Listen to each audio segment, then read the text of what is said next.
Ooh, there we go. Okay, and we're back. We're back. Good evening, nerds, and welcome to episode 60 of Geeklife Live, your source for all the nerdy news you need to know. I'm your host with the headband, Jake the Great, aka Gonzo Gone Live. And joining me today is a man who made 5 beats a day for 3 summers, and he deserves to do these numbers. It's Todd Lee Awesome. How are you doing tonight, Todd? Or Kev? God, Todd sounds weird. Fine, I've gotten used to both. Yeah, Toddo. I usually say Toddo, but anyway. Doing well? I'm doing fantastic, man. You know, Sunday, awesome. Football's back. Can't complain on a Sunday. Yeah, the unwavering and unstoppable addiction of America, football, as we love it. Yeah, it's definitely been crippling for a lot of fantasy players today. I know that much, but that's a podcast for another day. As he glances at his cast. And speaking of, thanks for popping in right there, because back this week, first he's savage, then he's sweet. It's Savage Patch Kid. How are you doing tonight, Sav? I'm doing great. I get that intro still sounds good as second time around. Still love it. It's all about the delivery, you know? It really is. Yeah. In the commercial, it's like first they're sour, then they're sweet, you know, like, so you gotta have the inflection, you know what I mean? Yeah. It's the tonal shift. Tonal shift indicates it's very, very important there. Yeah. But I'm doing well. Lots of filler Pokemon content before Scarlet Violet comes out, which is November 18th, as I will clearly enunciate it this time when I'm talking. Boom. Yeah. And they has to do that, so. They do. I wish they did. That'd wait, be nice. wait. So, like, they do not. I wish they did. Awesome. Well, guys, we have a great show planned for you all. We've got some amazing headlines, but before we dive into those, Dodd, can you do the Dottie? Dotties. Dottie? Hot Dottie? No. Well, that could be a dream. Maybe. I mean, a hot tottie's a thing.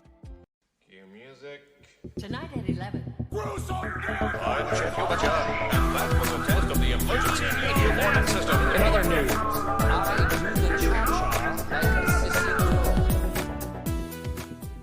Crazy with the spices.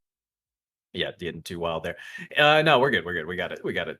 Good intro. That's always a good one. Up first in this week's headlines, there was a shitload of stuff announced at this Disney thing, guys. D23, which honestly it sounds a little bit like a boy band. I thought some new K-pop thing was arriving on the scene, but it was honestly a huge announcement from Disney. And I mean, we would be here all night if I was to just go through literally everything. And so I'm just going to kind of skim through some of them, and then we're going to talk about them a little bit. If you didn't see, The Mandalorian Season 3 got a trailer, which looked pretty awesome. We also got to see Secret Invasion's trailer at D23, and I know that new Rockstars and a lot of people have already started to break these things down. This one's going to be phenomenal. It's essentially just a huge spy games. So anyway, the Secret Invasion trailer looked fun. And then Marvel's Thunderbolts concludes in a lineup of heroes. We got the entire lineup for Thunderbolts. Loki Season 2 also got a trailer, which looked really Loki has been probably one of my favorite Marvel shows that we've gotten from Disney so far. So super excited to continue to see that one coming. New Daredevil. Born Again details were revealed at D23. We weren't treated to any footage of Daredevil, but we definitely got a few, I think, screenshots or some grabs and stuff. And then Star Wars Andor trailer teased Rogue One prequel, and this is before it's September 21st. 3-episode premiere, guys. So that one's going to be a lot of fun. We're going to get 3 whole episodes on the first one of that one. And then Marvel's first trailer for the Marvels was also revealed, which I think that's hilarious. That's the one I want to see. That's the one I need released. But yeah, the Marvel's first big Marvel trailer, Marvel reveal. How many times can I say Marvel in one sentence? Disney reveals new Black Panther Wakanda Forever trailer, which I thought, that one looked really great. Indiana Jones 5 was revealed, a new trailer as well, which looked amazing. Harrison Ford came out. That was a big emotional kind of, display for that whole trailer and everything. It was really fun. Captain America New World Order brings back the leader after 14 years. And Marvel finally confirms a Werewolf by Night Halloween special. That also looked like a pretty interesting trailer that they dropped on that one. I mean, shit, dude, there was a lot. Star Wars Bad Batch Season 2, Star Wars Tales from the Jedi Original Shorts got their release date. Marvel's Echoes got the first trailer. Marvel's Ironheart got a first trailer. Still going. Yeah, and then Willow trailer revealed at D3 ahead of its November 30th premiere. And so, yeah, tons of stuff coming out of D23. Did you guys get a chance to look at any of the trailers or anything that was announced? And what's some of the biggest stuff that kind of stood out to you? So I didn't get a chance to watch it, but I started seeing some of the stuff. I think The trailers have definitely made their way to YouTube. They're all like in the top trending and stuff right now for a lot of these. I had forgot the event was happening, and then I just start seeing all the shit come out. I'm like, huh? What? And yeah, I'm excited. Like Marvel's going in their bag now. I feel like they've been setting things up. You know what I mean? It's been a slow roll so far, but I think now we're like, okay, everything's coming together more cohesively now. Yeah, this next phase is going to be crazy. But Sav, I know you're a big Marvel fan. What was some of the favorite things that you saw out of D23 this year? I got a lot to say. I definitely feel like all the cards that they were playing closer to their chest at SDCC, we got to see a lot more of here with D23. We got to see some logo reveals and stuff like that. That was all really cool. I'm super excited for Captain America, the direction that's going. I think my personal favorite of all the Marvel stuff that's come out, of all the stuff that at least isn't released to the public, I am so hyped for the Secret Invasion trailer. Let's absolutely go. I'm very excited to see Nick Fury again. I think that's going to be really, really cool. Yeah. A little sad that we didn't see more of Daredevil. Get it? But we do have official confirmation now that he's going to be showing up in things like Echo. We're very quickly going to see him in She-Hulk. So very excited. Charlie Cox is back in the mix. But I think the one that actually shocked me the most was the first trailer for the live action Little Mermaid. I watched it on stream and was rendered speechless. I'm very excited. It looks absolutely stunning. Let's go. Oh, and I'm so excited to see how many people it's going to piss off on the internet. I'm so ready to fight those trolls. Let's go. I can't believe that's Halle Berry. Like, it's crazy what they do with CGI these days, man. It's absolutely stunning. Everything looks great. Yeah. Never mind. You were making a joke. You were making No, a joke about her name. I caught it. I just didn't want to. I wasn't sure. I was like, I wasn't going to acknowledge that on the internet. I just made a Daredevil joke about being blind, and that's probably going to cancel me. So let's. Yeah, that's what I was like. Is this gonna? Am I gonna get canceled if I laugh? Wait, is it? It's Halle Berry, right? That's the. All right. Halle Berry. Anyway. Oh goodness. Jokes. No, but she looked great. That trailer did look really cool. I heard and what song was she singing in it? Because Part of Your World. Part of your world was crushing that shit. By the way, like it's. I'm actually excited for that one. The live action ones usually don't. Like the Lion King one. I was like, that's all still CGI. You know what I mean? They're still animals or whatever. That's not live action. But I got a question though. Sav, you were talking about this where you're like, I'm waiting for the trolls to come up and say mermaids aren't black. Like what? Like why? Where do you like? Why do you even say that? Like why? They have no basis for even saying that. You've never seen a real damn mermaid. That's what I'm saying. Eliminate the reality. It's just like, okay, sure. Even if it's not true, why? I mean, they could be literally any color. They could be like orange, purple, blue, green, melanin. What? Scientifically, they'd be more like gray or like darkish gray. Like guys were getting upset that there were female orcs in the new Lord of the Rings. So like that's how do you think? And it's like this made-up creature you're upset about. Like, come on, guys. How do they think they reproduce? Orcs. They're technically grown in like muck pits. That's neither here nor there. But yeah, the internet will find a way to get upset. So you just want to sign your whole identity to coming out of the muck, and it can only be yours. Like that's a weird misogynistic stance. I mean, if you really think about it, never mind. I'm not going to finish that train of thought. Very excited for the Thunderbolts lineup being announced as well. I love Florence Pugh's Elena, and I think she's got that whole fun dad chemistry thing with Red Guardian. We're gonna see Ghost again. I thought Ghost was cool, but Yeah. he's back in the mix because he had to do something after a conclusion of Winter Soldier. So here we are. People like Bucky Uh, too much for them not for them to sideline the character. You know what I mean? They I'm a gotta bring it Stan back stan now. for sure, 100%. Yeah. 10 out of 10 would, yeah. So D23 was packed. Obviously, a lot of exciting stuff there. More will come. We'll be covering some of that in the future because obviously there was a shitload of stuff announced. Disney is really just churning it out now. It's its but- whole episode at this But point. speaking of churning it out, Ubisoft had a huge announcement this week also. And Assassin's Creed is going to China soon. And a mobile version targets, are going to Japan soon, and a mobile version targets China. 6 new Assassin's Creed games were previewed at Axios and other media in Paris at Ubisoft's headquarters. That included 2023's Assassin's Creed Mirage, a scaled down PC console streaming installment set in 9th century Baghdad. The undated full-scale codename Red set in feudal Japan, and another major release codenamed Hexi. Also announced are 2 mobile games, a free-to-play open-world adventure called Assassin's Creed Jade, set in ancient China, and an unspecified Assassin's Creed that will be offered through Netflix's mobile gaming service. So, really, Ubisoft is getting everywhere these days.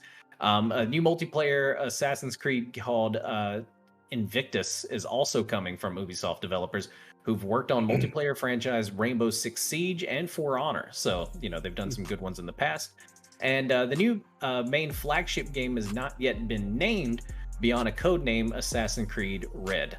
So launch date or a window, nothing like that has been put out yet. But obviously we'll have some news on that whenever it is. But Assassin's Creed Red is being developed by Ubisoft Quebec. And they developed Assassin's Creed Odyssey, which came out in 2018. In addition to Assassin's Creed Red, Ubisoft is also developing Project Jade, which is a dedicated mobile gaming experience set in China. For the first time in our open world games, you'll be able to create your own character. Said the developers, you'll get a chance to do things like parkour atop the Great Wall of China, sneak through bustling cities, and engage in intense combat and discover the secret vastness of ancient China. So the mobile game one sounds pretty interesting. It sounds like mobile games are even getting bigger and bigger, with an Assassin's Creed one being where you can even parkour atop the Great Wall of China. So, I mean, it begs the question, do you guys see yourselves parkouring on the Great Wall of China on your iPhones whenever this one comes out? No, because I have an Android. Oh, no. I mean, it's getting so insane with what they're trying, the things they're trying to be capable of with these mobile games. Like, when are we going to start seeing gaming cell phones? Like, we're going to just circle back around to social media marketed Game Boy. Like, that is actually hilarious because I could see it because, we have gaming laptops, which do make sense. Like Alienware makes a good gaming laptop. Some of those do. Just think about it. Eventually, people are going to start making performance pads and calling them like gaming phones. And that's a Game Boy. I mean, Google tried to do this with their one of the Pixel marketing releases. I think was maybe the 4. They really, really tried leaning into hey, this is going to be a really good phone for doing mobile games and stuff like that. 'Cause that's what also when they were trying to do whatever their gaming service was called, Stadia or something like that. Like they were trying to co-release those at the same time. So Google has tried to do this before. It obviously didn't work because Google's marketing of their phone technology has never been their strength. Apple beats them to that literally every single time. Like it's their entire company ethos at this point. It's like we don't have to be as good as Google. We just have to be there first every time. And I think actually that's going to be the funny part of where we see this developing technology wise is like Apple's going to be it's still constantly releasing new product, but they have never really been in the game field before. Yeah. So I'm interested to see are they going to start making technology steps into that field now because we have something that's so cash earning attached to mobile. Oh, 100%. And I think we just got off of a whole episode dedicated to mobile gaming, I think 2 or 3 weeks ago. And so it's growing so fast. And for Ubisoft to have an entire team dedicated to building what sounds like a fully fleshed out Assassin's Creed game. It doesn't sound like it's some kind of mobile, I doubt it'll be as big. Don't get me wrong. It's not going to be Valhalla or not going to be Odyssey, right? But the fact that they're throwing in things like engaging in combat and parkour on the Great Wall of China, like it sounds like this game is going to be at least pretty involved. And I've seen a lot more mobile games coming out that are that way. So, but I'm personally super excited for the big one set in Japan. Because it sounds like that one's going to be on consoles, and if you can give me any Ghost of Tsushima style game, like I will play it And all they've day been long. they've been wanting people have been wanting the Assassin's Creed franchise to go to Japan for a long time. Even during the original, like, I guess, trilogy. I know they had some Yeah. games in between, but like, because the iterations after the third game are basically like, I guess it's kind of canon, but not really, because the main storyline was Desmond, who was going into the Animus. Like that was the plot twist, right? Like, oh, it's not about the Assassins, it's about Desmond and this Dan Brown novel, essentially, right? Yeah. And now it's like okay, I think Assassin's Creed Black Flag, which is still, ironically enough, one of my favorite Assassin's Creed games, but Probably the best outside one of ever made. outside of Edward, your present day self doesn't really have much going on, and that seemed to be a trend for most of the Assassin's Creed games so far. I haven't played. I'm playing Odyssey now. Not Odyssey, sorry, Origins. I'm playing Origins now. Oh, and nice. I'm just wondering Is if that the Egypt one or the Egypt, yeah. Okay, yeah. Yeah. That one's not Yeah. bad. I liked Valhalla. I'm still finishing some of the DLC for that one, so Okay. I'm very excited for this Japanese one. That's gonna be Yeah. tons of fucking fun, guys. Yeah, the Assassin's Creed seems to have just kind of embraced itself. It's like a 2 is the best. I think Black Flag's still my goat. Black Flag is still. I Black put Flag is so fun. There's much time into that game. Well, yeah, I think Ezio is the GOAT. I think we think Assassin's Creed, the first Assassin I think of is Ezio. And Yeah. then but for me, the best game, just from like a game, like just in a vacuum, Black Flag was like one. Oh yeah. Or- What were you saying, Sap? Oh, it was.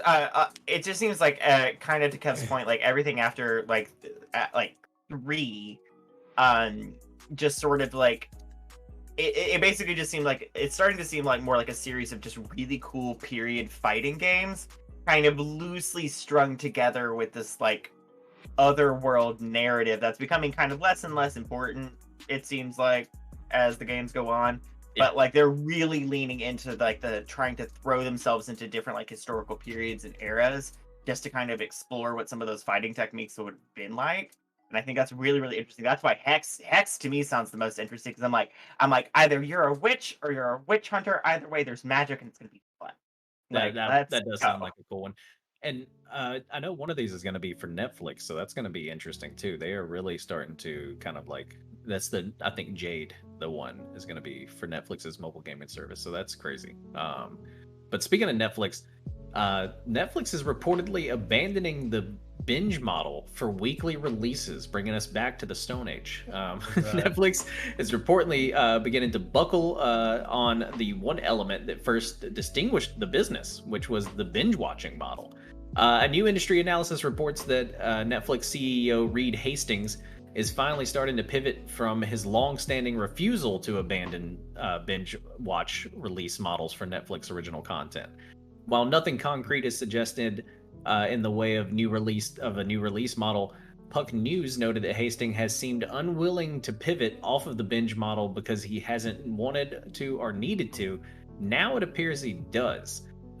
So are you guys excited or upset that Netflix could go to a weekly model, and or do you love your freedom to binge like I think most of us do? Like that's kind of what attracted a lot of people to the service. So I'm definitely a binger over the weekly model. Is anybody sad? What about you? Are you Oh, I'm 100% a binger. I don't like this decision, but everything about Netflix's like choices recently, when it comes to like some of the things that they've talked about now, they're integrating they've also been discussing having commercials in the middle of streaming on Netflix now, as another possible thing that they may be doing. So it's like they're down bad. They seem to be leaning a certain direction to keep trying to keep and stabilize their cash flow in the form of subscriptions. And a binge model has always actually been pretty counter to that, because a person could like sign up, watch what they wanted to, and potentially sign off or stop watching until like they know their series is going to come back. But now, if they're only releasing episodes a week at a time, you've got someone's viewership and thus their subscription money by the balls. So like the fact that they seem to be leaning more into like desperately clamoring for revenue, I think it makes sense for them to do it. Do I think it sucks? Absolutely. Do I think it's evidence of their like swerving negatively towards capitalism? Also, yes. But I don't have a third thing, so I'm just going to keep talking and waving my finger like I do, and now I'm going to stop. No, they'd like definitely. I mean, they got us all hooked on binge watching, and it's something that I've definitely like. I've loved part of it, and I've hated part of it. Right? Like I've definitely missed the kind of like, fucking Dodd pointed out in chat. I said recently that I missed the fact that there used to be like weekly drops essentially for shows. It used to be cool that we were all watching Game of Thrones at the same time, right? And I think House of Dragons has been interesting in that aspect too, because it's kind of brought that back. I don't mind it for certain things. Like I don't mind it for an hour-long show or something that's big event right? shows. But like, there's just something about having to wait a whole fucking week for what's essentially 20 minutes of TV. Yes. Because if you think about it, if you're watching it live on like fucking cable or something like that, then it's got commercials. So if it's not on cable, if you're streaming it like I usually do, it's only like 22 minutes. So you're telling me like I'm gonna have to wait 7 days for 22 minutes? Like get the fuck out of here. I'm not hit the nail especially like a comedy. Like they're going real carrot on the stick here. You know what I mean? Like it's just it worked at a time where Netflix was the king in naming game and streaming, but then competition came along. Disney Warbucks put their hand in a pile, and then Netflix was the only one holding like dying on that hill of releasing all the content at once, which is funny because a lot of people. That's why I asked it first. Everyone that I know personally will only rather binge. I've seen like just a few, but mostly on the internet, people who say they'd rather have the weekly option. But I'm with you, Jake, too, because it just kills momentum for me, especially if like shorter episodes, like episodes are like 20-30 minutes long. I'm just like, I don't want to have to like build up anticipation. Like it's the best feeling when I've had shit going on and then I get the option. Oh man, I got 3 episodes I got to catch up on. I like it gives me a better experience. Yeah. And some things when you binge it, like holy shit, it just takes up the experience to a whole nother level. So like it's all fresh in your memory. You don't have to have a recap. You don't have to you get to ride an emotional roller coaster. It's all like they're just shortening the ride. Essentially, I'll tell you guys one thing. I watched Lost in college, and if I would have watched that with normal people, like the normies, when it came out during whatever time period it fucking came out, like week to week. I don't know, man. I don't know. Like I think for that reason. I think I would have lost my shit. You know what I mean? Like I would have like imagining 6 days between episodes of that, or 7 days almost. Like I was just like, oh my god, like I couldn't. And like I talked to an older friend of mine who's like almost in his 40s, and he was like, dude, that shit was fucking brutal. He was just like, that was one of the worst time periods is waiting weekly for Lost, especially in its prime, because there's some like towards the end of it gets confusing, but those like first couple of seasons of Lost, you're like, what the fuck, I gotta wait a week. But I guess to your point, Jake, especially with shows like Lost, like I guess it's a bit more nuanced of like, do I like binging or do I like waiting? Because like certain like your periodic like epics like House of Dragons, stuff like that, or with Marvel shows, for instance, like I think it's actually really fun because it gives me time to theory craft. I like theory. I do like it for, and so that's actually you just kind of you really hit a flaw on one of my things is Marvel shows, because I've enjoyed She-Hulk a lot, and it's just a 30-minute one, and I haven't mind having to wait each week or whatever. But I will say that if it was available, I probably would have already watched the entire series. But then, like on the other hand, when you have like more shorter form content, things like Netflix's Cuphead show, like those are only like 11, 14-minute episodes. Like I think releasing like smaller, short, more like consumable content like that as like a fully completed package makes a lot more sense. And in cases like things like that, like I hope like for some of that original smaller short form programming, they keep to the binge model, because kind of like what you were saying, Jake, like I don't want to wait 7 days for a 20-minute episode. That seems like, I don't know. Just seems like too much build up for nothing. It's like that doesn't seem like something I can. The content isn't long enough or developed enough for me to want to think about it longer or develop theories about, and so like anticipation and weight doesn't really build up for me. I just kind of A lot of forget people about in chat are talking about Stranger Things, and I think that's a great example of one that is very bingeable and was binged heavily. But then I wouldn't have minded if Stranger Things was a weekly thing. As a matter of fact, when it split the final season up, yeah, it pissed me off. I couldn't watch the finale and everything like right then. But at the same time, the first half of the final season, I guess it split it up, or maybe this is not anyway. I'm a little confused on what they're doing, but but the latest season or episodes, like how they had that whole like, well, the final 3 episodes are going to be after the 4th of July or after whenever, like June or July or whenever the fuck that shit came out. But anyway, with that one, if Stranger Things was weekly, that would be like House of Dragon. It would literally be like an event because of how much money is put into each episode of those. If you really think about it, the production behind it, and I think that's one of the biggest things. Costuming, Jesus, yeah, holy hell! I think that's my marker. Is like if it costs a couple $1 million an episode to make, you can make me wait, right? Yeah. But like if it's if it's a comedy where you like literally just kind of threw some people together, like I couldn't imagine having to like back in the day whenever if you had to wait each week to watch 30 Rock. Like that would have sucked. I loved binging 30 Rock. Like that was a different experience. You remembered all the jokes, but anyway, we're getting into a deep dive on just this one story. So I got one more note here. I got one more note, and that's only it's to your point about like heavy production shows like that, like things like Game of Thrones or Netflix specific is Bridgerton, that insanely expensive to produce show. Maybe, and this is just kind of an idea, but maybe like breaking it up into weekly form content is actually easier on production and then trying to build the whole thing at once because it gives people a freaking break. The IATSE strikes that happened last year and like a year before that were mostly on these streaming platform shows where they had to make these massive productions for like 18-hour workdays, 7 days a week. Like people were dying, like from exhaustion. So like maybe that's a solve there. Who knows? Anyways, yeah. But speaking of crunch time, Rockstar. No, I'm just kidding. Because anyway, Rockstar Games pays tribute to Queen Elizabeth. And so, I mean, that was huge. Rockstar, not really the Rockstar thing, but Queen Elizabeth. Rockstar Games, the studio behind Grand Theft Auto, has posted a photo of Queen Elizabeth II on Twitter and stated that she was an influential leader whose presence will be missed. The post came after the passing of Queen Elizabeth, Britain's longest ruling monarch, one of the most prominent individuals in global politics. The Queen was 96 years old when she passed, so, she had definitely lived for a long time. And Rockstar Games is hardly the first company to pay tribute to the Queen. Corporations all over the world were expressing their sadness, but the Queen doesn't have many links to video games, and so this was one of the few ones. And to be honest, what news channel didn't mention the Queen dying? So I kind of wanted to throw one in there. And so I really just used this as an excuse to add the Queen dying to our headlines. But what did you guys think when you first heard the news? I literally gasped. But just not because I was shocked, it was just like, holy shit, the Queen died? Like, I didn't think I would see it. Thought she would outlive all of us. I thought they'd put her in a robot. I think look, man, I think it's important to acknowledge the sort of monumentous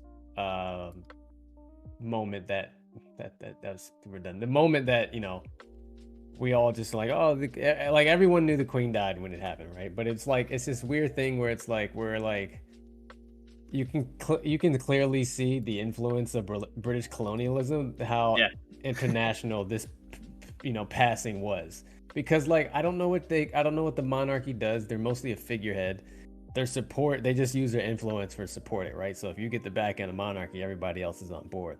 And that does matter. And I'm not going to go into the whole historical importance of the British monarchy, but I think it's interesting because for me it's like I was just like, oh wow, I wasn't like taken back because but I see people who are like affected by it. I'm like that's weird to me. I don't know. It's pretty wild. Yeah. It's kind of crazy. It's crazy to me to think that like Canada has to like reprint money.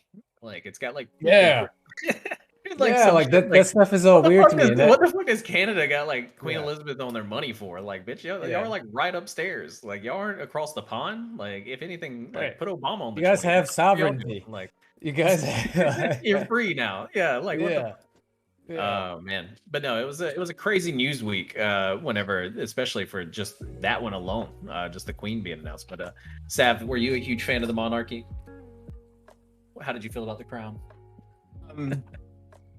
I can acknowledge historically that this is a very big deal, because Queen Elizabeth, the like of Windsor, like her reign was one of if not the longest of any English monarch in history, which is, I mean, that's a significant historical contribution. Like she literally served in World War II, so there's a lot of history with this person and with this title and with this figurehead, that it has now kind of like that book is closed, and I think that's very, very significant. Do I have my own opinions about the state of the English monarchy and whether or not it needs to exist and whether or not it's serving mostly just as a form of like leasing taxation off of English citizens and doesn't really do much? I may have those opinions too. Yeah. I just hear a lot of the peasantry acting up is all I hear. I mean, don't even start I on hear the House of common Lords. folk ribble rabble. That's what I hear. That's what I hear. Some common folk rabble rabble. But I mean, I am not close enough nor connected enough with either English culture or B the English royal family to be significantly mourned by this event. To do so to me feels virtue signaling and very disingenuous. I'm just gonna do say, I recognize and honor the mourning people who do genuinely have those feelings? Sure. Can I empathize with them on some level? Yes. Do I share in their mourning? Not really. Oh yeah, no, it's one of those where I definitely wanted to add it to the headlines. Huge news overall, and for Rockstar to say some RIPs to the Queen. I just thought it was also super funny because like every corporation always does that. Like what the fuck? The Queen has nothing to do with the GTA guys. That's, if anybody, but somebody some executive or investor was like, "No, you got to post about the Queen." Y'all need and to. Then I got passed down to like some sort of. If anybody wants to go down a very entertaining Twitter ride, please read Christopher Eccleston's The Ninth Doctor. Please read his Twitter thoughts about the passing of the Queen of England, and all I will say is that I can very comfortably share in a lot of those feelings. Mama Fox said that Hank Green did a good breakdown about it too, and every time I hear Hank Green shout out, I gotta give it back. Like, shout out to Hank Green. Always does amazing videos. Yeah, and also points out in chat that there is a country around the world every 6 days has to celebrate some holiday associated with being colonized by the English crown, and that's I think we're at a point historically where we need to admit that that's morally problematic, if not just out and out wrong, and that a lot of ways around the world, the way we operate, both in terms of calendars and down to our paper currency, were so heavily influenced literally because they were conquered by these people who thought they were better than them and they have more money. Get it out of here. They were playing they were just early game leaders in civilization. You know what I mean? Like they made a rush to get all the resources, and it just didn't pan out in the long run for them. You know what I mean? Like once you got into the technology era, they really started to get hung up. That's Civ 6 reference. Such a form of song. Anyway, I think Hank Green is like the internet version of Bill Nye. Yeah, Hank Green is the internet Bill. I think he'd like that. Yeah, he's internet Bill Nye. But last up in this week's headlines, Cyberpunk 2077's official modding tool could be big for the game's longevity, and was finally announced. CD Projekt Red has recently given players a new way to install and load mods thanks to DLC for Cyberpunk 2077. The new Red mod tool makes it easier than ever to install Cyberpunk 2077 mods and is compatible with existing mods for the game. So some of the ones that have been out for a while now. The new red mod tool added to this, added in the DLC, provides integrated support for installing mods and also allows for rearranging load order, all that good stuff.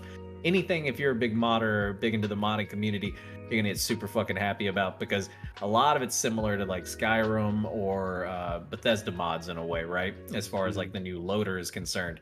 But players can easily deploy mods by using the red launcher included in the game now, instead of having to do some Nexus mod workarounds. And it's just kind of a huge move, and it really shows the continued development that CD Projekt Red is putting into this game. They really look at Cyberpunk as something that can have the longevity of The Witcher 3. And their first DLC pack was actually just announced this past weekend too, along with the new show that's going to be on Netflix and everything. They are just really kind of pumping some shit out for this. So not sure if either of you guys got into this, but it'll definitely be me putting another 100 hours into Cyberpunk with some mods now. I love the graphic that Dodd made with Thomas the Tank Engine in Cyberpunk. That's going to definitely be there. And so what about you guys? Does this get you excited enough to maybe check out Cyberpunk, or either of you even really into the whole modding scene? I'm not too much into mods, but I had picked up Cyberpunk a while ago. I got off it recently, but I mean, I'm kind of excited where CG Project Red goes with this, right? Like, yeah. I mean, they're not going to do the Anthem thing where they're like, well, we fucked it up. It's a dead fish now. I think and I think they'll get it right? Like, we've seen this happen to games. I mean, you know, famously Ubisoft does that a lot, and there's a few others. So who knows? I think it's just they just got to somehow change the perspective of people that, you know, a lot of people when they hear Cyberpunk, they think, oh, you know, a failure, right? So yeah. Somehow they're gonna have to spend some marketing dollars to kind of you know, flip the script on that angle. I'll tell you guys, it surprised me not long ago when I looked on Steam, and it now has a mostly positive reviews on Steam. It does. It started to finally shift back into a positive direction. Yeah. So if you haven't checked out Cyberpunk, I mean, obviously I'm not the kind of person to tell you to buy broken games. If you've got an older console, like one of the gen, whatever the fuck that is, like a PS4 and stuff, do not buy this game. It is broken, and they're abandoning support. All the DLC, none of it's going to be coming out for PS4 and the previous Xbox. So that's if you got one of those, don't buy this game. They've completely decided. Yeah, exactly. From launch, they should have just avoided. From a point of honesty, they should have been like, it's probably not going to be good for the system. And so now they finally came around to being honest and are just like, we're just not going to support those anymore. Right. I think it's a wonderful example of how, because this is not the first time I don't think we've seen a kind of, we can say, botched release of a very, very highly anticipated game by a development studio. Yeah, this game was super hyped. I mean, if I can recall one very specific example, I'm referring to No Man's Sky. Anybody remembers when that game, when it was released, it was broken, buggy, and didn't contain many of the features that Hello Games was initially talked about wanting to implement. Because they didn't have the time to make those things real. Sea of Thieves. Sea of Thieves was yes, bust that's another one. When it first came out, it was so I think taking and the reviews are starting to show this, and I think incorporating a mod tool like this is just another additional way for them to kind of continue to like build and turn their game around. I mean, No Man's Sky has done it. I'll say that No Man's Sky has gotten to the point where like it has. It's a good game. It has gotten to the point where it feels like a really good, wholesome, complete game experience, and it took them time to get there. And I think CD Projekt Red is kind of taking some notes and using a similarly like slow but safe recovery approach. Yeah. And I think this mod tool is their way of saying like, we want this to feel like the community game we always intended it for it to be. Dod's going off in chat saying that you guys argued about this a week ago. What? I am.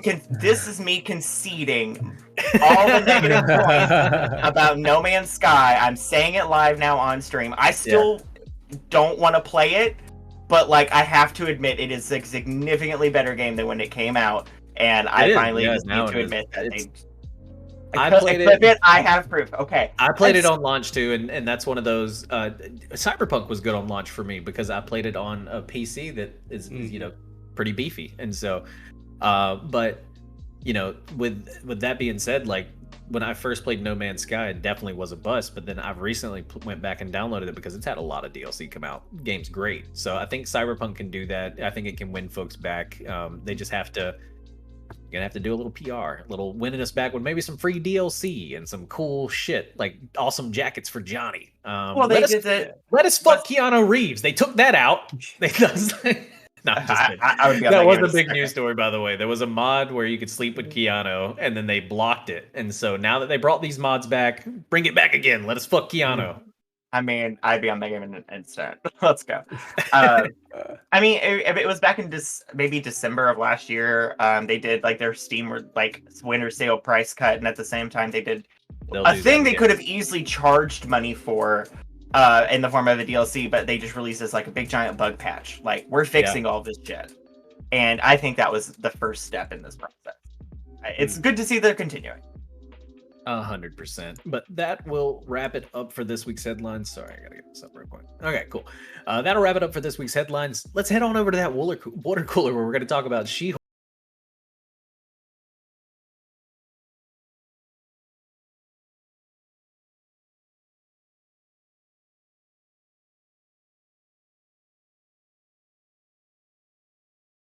I think we should have switched that. That's why we don't have a sponsorship, Jake. All right. We should have switched out the intro song though this week for like dotty dotty dotty dotty dotty dotty dotty. Yeah. Missed opportunity. But this week we're gathering around the water cooler to talk about She-Hulk. She-Hulk Attorney at Law has smashed its way into homes across the nation with a strong first episode that highlights just how right the sitcom format was for Jennifer Walters and her cousin Bruce Banner. The premiere focused heavily on showing us how She-Hulk came to be, with the last 3 episodes really hitting the ground running and honestly hanging full wonk.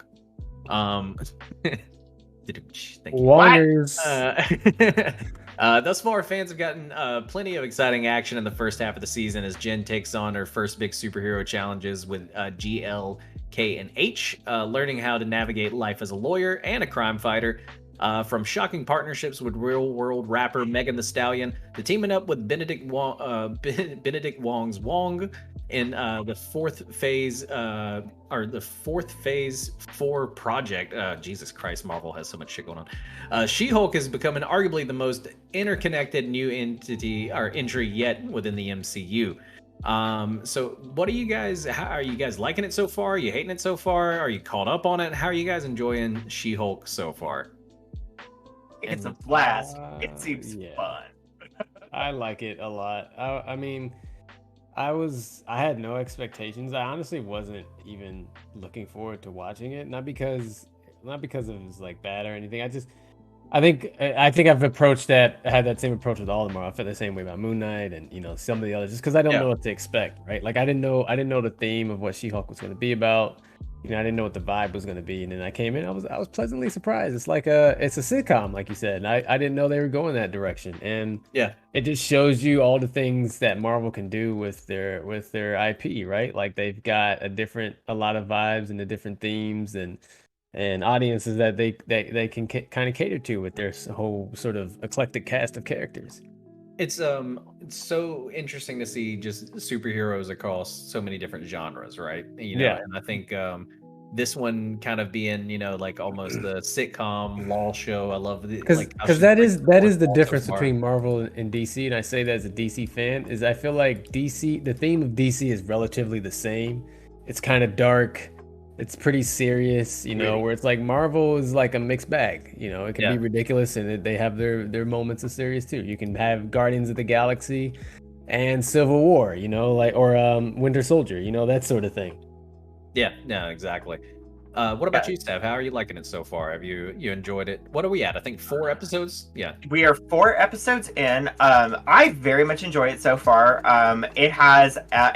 I very much enjoy its particular flavor of comedy. I like the fourth wall breaks, and I think it's super, super fun to see a Marvel character doing that who isn't Deadpool, because there are Marvel characters who are not Deadpool who do that. Yeah.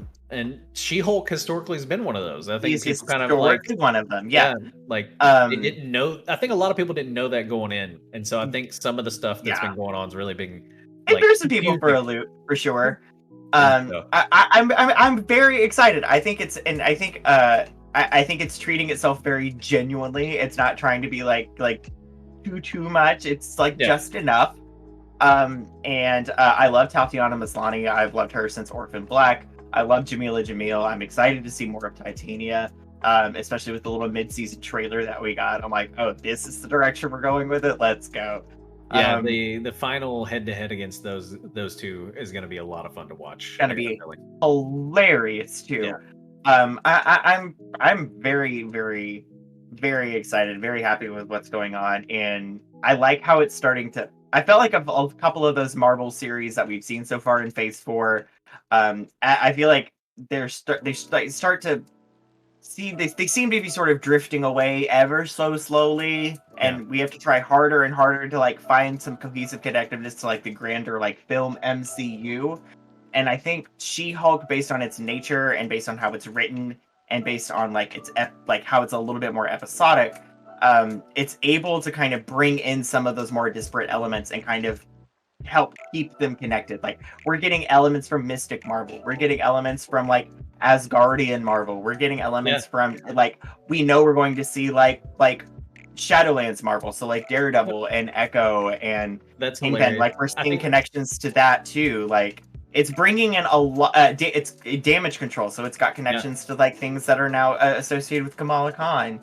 Like I like She-Hulk starting to form a kind of glue in Phase 4 that I feel like hasn't really connected to itself very much. That's a really interesting point, like overall, and then one that I haven't thought about, but something that I like have almost subconsciously really loved about the show is all of the different elements of like, you know, we had the Megan Thee Stallion cameo that was, you know, actually an Asgardian elf, right? And then the last episode, and obviously spoilers, by the way. I think we have to. Yeah, there's a giant thing that says spoilers next to my head. So, anyway, like, fuck, it's on fine. Anyway, but the whole thing with you know, I think shit. What was I saying? Megan Thee Stallion being the elf or whatever, which then we got the real Megan Thee Stallion. But anyway, and then the demons and shit in the last episode, Wong coming in, we're getting a lot of like mystic, you know, kind of elements or whatever. Like we're really hitting like she's just kind of like, what the fuck? I'm on a Tinder date. Like, come on. But we're really hitting like every one of the up to like the every phase of the MCU that we've watched so far has like almost kind of prepared us for this crazy universe that She-Hulk lives in. You know what I mean? We've even got some of the like extraterrestrial cosmic Marvel. First episode, Bruce gets visited by a Sakarian spacecraft and like it's gotta figure out what that's about. So it's like it's doing a very good mechanical job in the grand scheme of Marvel. Yeah. But also like it's just really fun too. Like it has been fun. It's really fun. So I guess you know, it sounds like we've all really enjoyed it, but what's been your biggest critique so far? I don't know if I have one because I think I kind of accepted it for what it is, you know, like I mean, I guess my improvement would be like I don't know what the direction is that they're going in, right? Like I'm guessing it's going to be Titania, but like, you know, is that what we're setting up here for, or is it just like, you know, like I don't know what direction the plot arrow is going in, so to speak. I think that's my only criticism. But as far as like being entertained, I think it's, you know, again, it's still great. I just don't know where we're going. Yeah. Or what maybe even the greater scheme is in the MCU, stuff like that. Like, yeah. Because I would say, and before I get to you, Sav, I think my biggest critique is one that's a little weird. It's just because I've enjoyed how since the first episode, the show hasn't been too serious. Things have been pretty fun, you know, like it's pretty light and everything. The first episode was definitely like an origin story. You know, she kind of gets the blood in her system and all of that.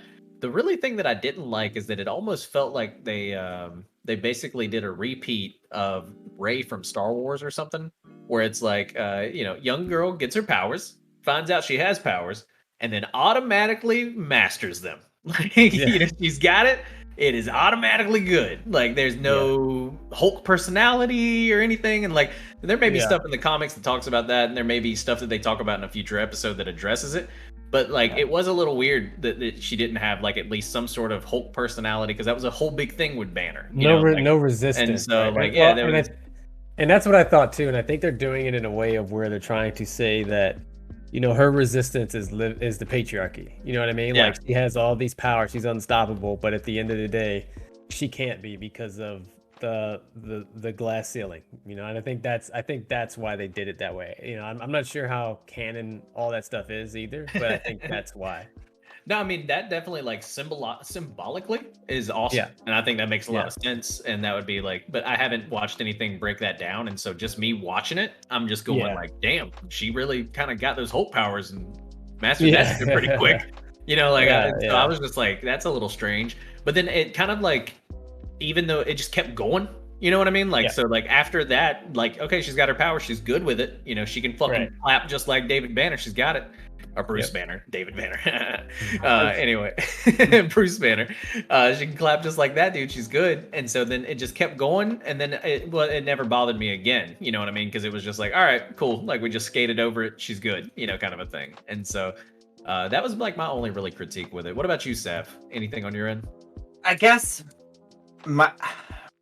I think it's just it's less of a critique and more of a thing I'm wary of. And that right now I feel like it's staying on it's doing a very good job of staying on the razor's edge between being funny and between being, and I think I really hope it stays on that path.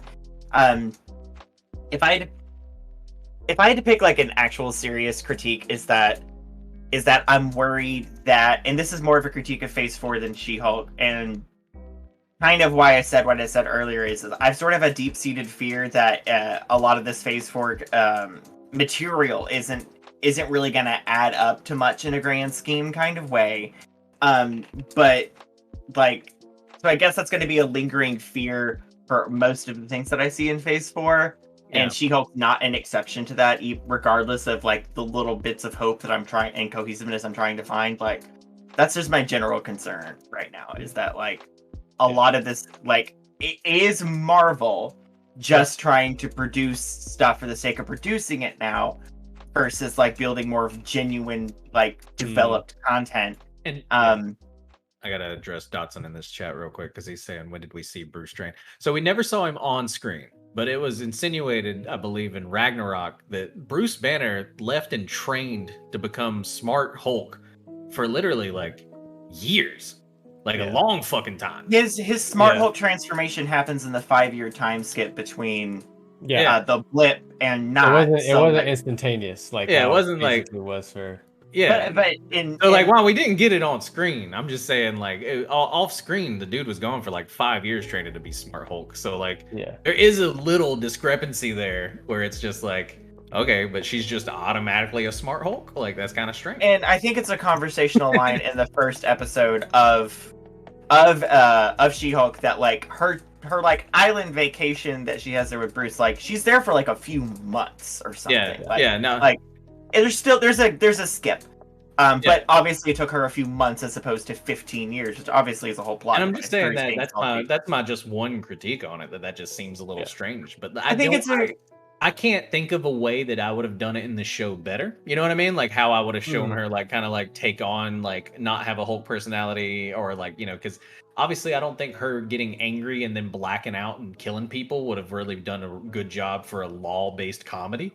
Exactly. That's so they had to like kind of suppress that shit somehow. You know what I mean? And so like they kind of just like was like, okay, she's just not gonna have a Hulk personality kind of thing. And so like, and that's fine. You know, that's I think it says a lot as a testament to the quality of the show. If these are the kinds of critiques that we're like having to stretch to come up with, like it's a solid show. Like, and we're having to try really hard to criticize it. Yeah, and I don't. It's the other shit people are hating it for. I don't get, like, but then that's just like. But then I get. Then maybe people don't get why I don't like. But I like the show so far. So. But we'd be dumb not to mention some of the amazing fucking cameos that it's had. Like we said, you know, Meg earlier in it. But what has been your kind of like favorite post-credit scene or cameo in this so far? Because I really think She-Hulk has taken the post-credit scene in the MCU up a notch. It's definitely been like, hey, here's where your fucking post-credit scenes used to be, where we would all be like, oh yeah, gasp, we just watched that. Now it's up here. You know what I mean? Like you're getting She-Hulk twerking. We're getting fucking Captain America's virginity confirmed or unconfirmed. That one's my favorite. Cap fuck and is so, my favorite. what's your favorite post-credit scene or I guess cameo in the show so far? I mean, Sav, it sounds like Cap finding out that Cap didn't die a virgin, or he's not dead, but you get what I mean. I mean, absolutely, especially since it's implied that the person he slept with was Natalie Dormer's cameo character in the first Captain America movie, because everybody forgot about that. And I think Natalie Dormer's gorgeous. He could definitely do worse.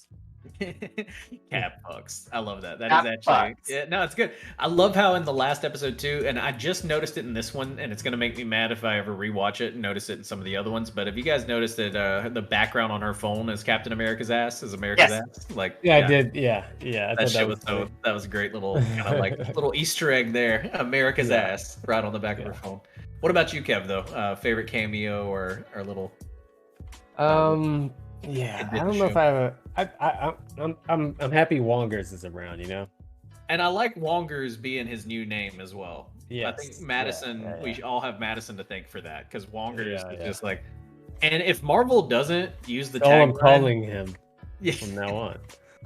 If Marvel doesn't use the tagline "We're hanging Wong" or like full Wong or like something like that, like in the future, Full Wong.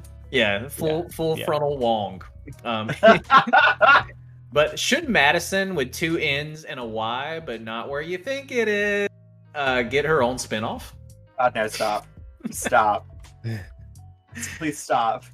Please stop! Not every entertaining side character needs a series. Calm down, Disney. Jesus. We need at least a short YouTube segment of what happened when she went into hell, essentially. When she signs a deal with Demon Goat? Yeah. Goat's Mephisto. That Mephisto confirmed. I don't. Oh my God. You joke, but I think New Rockstars or somebody already is trying to cook up some videos. She comes back with art at one point, and she says like some shit about blood and like a demon goat and everything. And so this like drops of my blood. Bro, if Madison sets up Mephisto. Like that is gonna be. What if Madison's Mephisto? Madison is Mephisto. That's it. Let's go. That's why she could just walk into hell and come out with a Cosmo. I mean, I can't even do that. Maybe that's not Madison anymore. Maybe it is Mephisto, and that's why she's Mephisto is so that's why she wants to be BFFs with this realm's sorcerer supreme because he's got a plot that can. He's the and then just low key giving spoilers to a show somebody's watching, but then doing it as like a joke because you're like quirky or drunk. Just sounds like something Satan would do. You know what I mean? Like, Mephisto's supposed to be the devil. So and so like just being like, oh yeah, and then he dies at the end. Oopsies, spoiler. And Wong keeps having to be like, oh Madison, you ruined my life. It's Mephisto. That's Mephisto. Not every entertaining side character needs their own series. And frankly, if that's what even if that's what Marvel was doing, they obviously already missed the best one, and that's Darcy and Jimmy from WandaVision. So they don't get it. Madison doesn't get it. That's all I'm saying. Who was the detective in WandaVision? He's the one that actually needs the spinoff. The agent, the FBI agent. The guy who plays Jim in The Office, that's James Woo. That's James Woo. Okay. Yeah, FBI agent Woo. Yeah, like him and Darcy, Natalie Portman's assistant from the first 2 Thor movies. Like their rapport in that series, like if that doesn't get a spinoff, then nothing should. Madison doesn't deserve. Was there any last minute anything else you guys wanted to add about She-Hulk before we get back to work? I do love the Easter eggs. The Easter eggs are so good. If you catch it, and my personal favorite one that I've noticed so far, I think it's maybe in the 3rd episode, where she's like rushing into the prison to defend Blonsky, maybe in the beginning of the 4th. Like there's all these reporters and they're shoving mics in her face, trying to get questions and stuff answered. Like, oh, blah blah blah blah blah. Is it true? Blah blah blah. Is it true? Blah blah blah. One of the reporters actually asked her, quote, is it true you got your powers in some kind of like botched mafia hit or something? That's actually how she gets her powers in the comic books. Like, she gets shot because she's like in like a crossfire or like the wrong target from like a bad mob hit job. Hit job. And Bruce is the closest person who can donate blood, because that's still apparently their first idea, and that's how she gets her powers. So, like, they actually peg it in the show, like, how she actually gets her powers. And, like, we laughed it off of, like, what? That's crazy and dumb. You know, the show has kept it pretty light on things, but the one thing that did stick out to me was the whole needle and them trying to take her blood and the mugging and then being like, well, after she changed into a Hulk, we couldn't get it. So now it's clear that, you know, like, to bad guys, we got to attack her when she's Jin, you know, instead of She-Hulk. And so I think that whole, like, trying to get her blood thing is definitely going to be a bigger part of the kind of the end game of this show and the series in general. And the idea of making more Hulks really gets me excited because there's a lot of Hulks in the comics. And so, we've confirmed the return of other Gamma contaminated, I guess, altered characters. Like, we know the leader's coming back from the first Hulk movie. Yeah. Red Hulk was teased for forever, but then Lieutenant Ross ended up, William Hurt ended up passing away. So, like, Lieutenant Ross isn't coming back. He's supposed to be Red Hulk. Yeah. Like, it's definitely gonna come back that, like, we're gonna see more. We're getting some more Hulks. Yeah. But that'll wrap it up for the first half of our show. But don't go anywhere. We've actually got an interview with Bod Gaming coming up. Sav, I know that you and Dodd actually had a great time doing this interview, and you guys were able to do it in person and everything. And so, is there anything you want to tell the people before we dive deep into our interview with Bod Gaming? Well, we'll have the full interview released on other platforms, and it will be available on YouTube. But basically, we sat down and we talked about and it's Bodied Gaming. I had to correct myself like 3 times.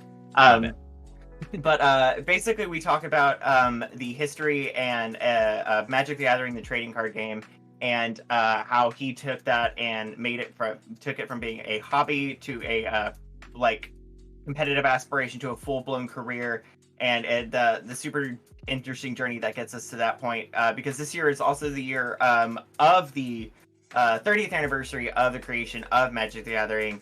Lots of cool things are turning 30 this year, so we decided to sit down and have a really cool talk about it. It's really exciting. I kind of lost myself a little bit. It was a wildly fun interview. Cool. Well, with that, Dodd, kick it out to the interview, and let's give the people what they want. We'll be back.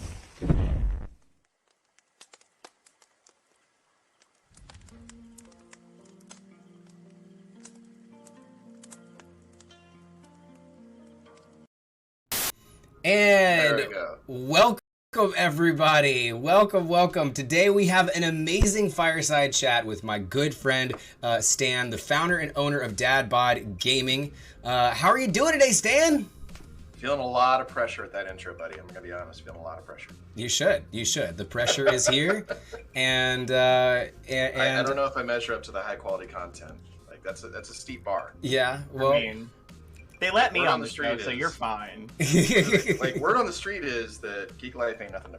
Am I allowed to curse? Yes. Geeklife ain't nothing to fuck with, baby. Well, today we're fucking with you because we've got a lot of cool things to talk about today. Awesome. Stan, he's been playing Magic the Gathering since 1993 at the ripe old age of 12 years old. But in the summer of 2021, he made the big leap to make this dream a full-time reality and created Bodied Gaming, where he sells and trades Magic the Gathering cards and also sponsors players for major tournaments. He, of course, is happily married to his best friend and partner in crime, Tammy. They have 4 kids together, all massive nerds for Magic the Gathering, video games, and D&D. And Stan got the name Bodied from his kids, giving him the username in his Smash Brothers Ultimate account. Now, while Stan plays mostly at local LGSs on a regular basis at his home base in Alpha Strike, San Marcos, Texas, he is here with us today to talk about everything Bodied Gaming, what it's about, what you guys stand for, and all of the Magic the Gathering goodness. So, yeah, super excited to have you here on the show today, bud. I appreciate it. And yeah, the term bodied for the viewers at home, because I know Geek Life is not necessarily hip to the fighting game scene. said no one who's Not familiar with at all. anything. Right. No, not just the teens. Yeah, you guys don't do Pokemon either, right? No, not What's at all. that? So for those who don't know, Bodied is basically a term, especially in Smash, where you get 0 stocked. Yeah. In other words, you don't even take 1 stock off your opponent. Thus the name Dad Bodied. Right. It's a pretty sly way to kind of dig at the fact that my kids just whoop my Right. ass to Smash for quite a while. Or I was thinking of it as you're doing the bodying. Like you're playing along with the dad bod phase, but also it's like you're about to get dad bodied, you know? Like that's what I was thinking. See, that's the direction I went with it. You could have just blindly led us astray. I would have thought you're the greatest. Oh Smash yeah, player no, I'm ever. amazing at Smash. Yeah. And I wasn't 12 years old in 1993. Fun fact, I wasn't born. In 1993?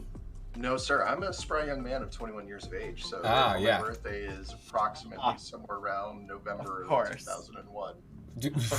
Of course. No one The buying that? fact that was in No. the new millennium just blew my mind for a second there, but No. it still does every single time. No, I have a sneaking suspicion you were alive for 9/11. Mhm. Just, I don't know what's telling me that, but I have this. That's my no, amateur private that's license. the one like mark in the timeline that you go to like you look like someone who was around for 9/11. Do you have I mean- depression and insomnia? How's your anxiety levels? There you go. It's like, do you remember the Zoloft commercial with the little bouncing white blob? We all yes yeah. Oh, There was I'm somebody so old. that- I remember the original film, The Blob. All right, I'm just saying. Someone said I looked young the other day, and I told them I was like, "Do you want me to quote every line from the Quiznos sub songs with the really weird rats in it?" And they were like, "Oh, okay, you're fine." Oh, It's that's still there. the real marker. It's up yeah. there, rent free. There you baby. go. There you go. Okay, cool. Yeah, awesome. So I guess like first things first, how did it start? What about Magic the Gathering like stuck out to little less than 1-year-old Stan? Oh man, we could get so foul, but we'll just go with the glint in my father's eye, Stan. Ah. Yeah, so I was a really nerdy kid. My dad was in the U.S. Army for like 25 years. So Magic the Gathering, I loved D&D, that good stuff. I actually picked up D&D when I was like 8 or 9. So definitely an easy jump from one genre of fantasy to the other. What I really loved about Magic the Gathering was that it was a very shorthand, easy way to connect with other people my age and make friends, which was definitely helpful. Yeah. And yeah, I was a bit of a math prodigy when I was a kid, still am. So for me, the deck building aspect, the randomization, running the numbers as it were, was really like kind of my way of stemming, because I have severe ADHD. Even now that it's well managed, it's still pretty intense. So getting Relatable. literally notebooks upon notebooks, sitting bored in class, just sketching out different deck ideas. Was very like kind of self-soothing and relaxing for me. But we were also broke as shit when I was a kid, so it's like, oh, you've been playing for so long, you must have. I'm like, man, I didn't have shit. Like, It's like This I whole have having one deck good and I still cards. got the one. So I did notice your approachable dad bod energy shirt that you're rocking Yes, sir. right there. What is approachable dad bod energy? How would you define approachable dad bod energy? do you want cool, good question. So we're very blessed, right? Like I have a really great crew of players that I get to work with, play with, support, and we have a lot of folks that are big fans of the team, and they're like, "Oh man, how do I get a shirt? How do I join your team?" And it's like, "Cool, I'm so glad you asked." And then I actually lay out the parameters, and a lot of folks go, "Wow, that's really in depth." So the big one is, and I cannot stress this enough, you have to absolutely love to teach other people. If you do not love teaching this game that we're passionate about, there's literally nothing to discuss at that point. Like, that is the baseline. You've got to love to teach. Then from there, you've got to be, you've got to play with integrity. You've got to trade with integrity, because Magic is very much a collectible and tradable game. So Right. if you're not literally enhancing your community through your actions, then it's just not going to fit. You're not going to fall into the whole category. It's really a measure of excellence in the face of adversity. You know, some of the baddest beats I've ever taken, I did with a smile and graciously told my opponent, they're like, yeah, man, that happens. Sometimes you don't draw what you need. The important thing is you learn from it. You keep moving forward. You keep asking the tough questions. What could I have done differently? Yeah. And then examining the data presented in what do I need to plan for. The way that this came about, it's actually Tammy's fault entirely. Like she was the one who designed the logo and all that. And it's actually a tribute to my friend Pete, who passed away very suddenly last year. And Pete was a really, really, really, really talented man on so many fronts. Really just a brilliant dude, very successful, professionally, personally, privately. You know, just a good dude. And our good friend Tom was like hanging out with him at one of our get-togethers, and he's like, man, why does everyone always want to like go and like gravitate towards Pete? Like, what's the deal there? And so kind of the running gag, because Pete was like a giant fucking nerd, like just painfully nerdy, and made no secret of it, and yet he'd just be surrounded all the time by these just really awesome people, you know, some of which are like half his age, and they're like, what the fuck is that guy doing? Why is everyone like, oh man, I gotta go hang out with this dude? And so Tom lovingly coined the term that Pete had, in fact, approachable dad bod energy.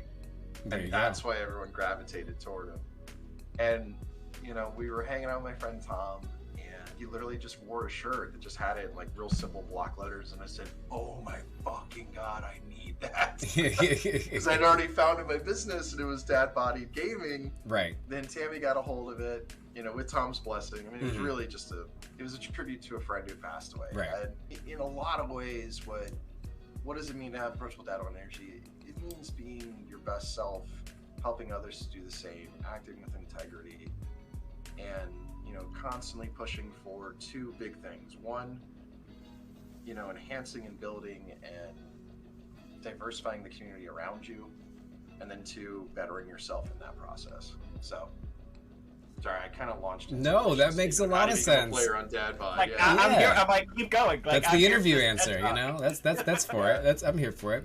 What ultimately took you from going like, from this being like a supplemental income, a hobby you enjoy, like a big driving just major activity for you, into turning this into dad bodied gaming? Like, what was the driving force to be like, this is going to be the thing now? Yeah, absolutely. My wife, full stop. Tammy is my partner. Tammy is just, you know, people who've known me a long time, their first response when they meet Tammy is, how the fuck did you end up with someone who's so nice? Like, she's so genuinely positive. How did this happen? And I'm like, well, that's fucking rude. But she is, and on my better days and better moments, I am too. And my picker is broken, is the best way I can say it. I have not always found the most compatible matches, and, you know, Tammy loved playing the game. I got back into playing. So, right, like in 2011, I moved to Texas after having played for just shy of a year in Indianapolis, Indiana. And during that time period in Indianapolis, you know, 2010, the best contemporary set of Magic the Gathering ever launches. It's Innistrad 1.0, the very first. What I would literally do is I would drop in, and oh man, Sav, we're gonna be friends if you understand this reference. I'm gonna look up the card. I want to get it right. Bear with me a moment. But I would basically just play these kind of dinky looking creatures, and, you know, people would be like, oh, I don't care. Like, yeah, go ahead. Is it Clamilton? Yeah, exactly. Oh, I love Alexander Clamilton. I love that you changed your profile picture of that too. That makes me so happy. So I saw that and I'm like, oh, he found it. And there's a great supplemental set that I'm going to recommend to everyone at the end. But, you know, when we moved to Texas, it turns out I actually had a real talent for trading cards and speculating correctly. So I could look at a set release and tell you exactly, this is what's going to matter when this, and this happens. And so when we moved here, we were pretty broke.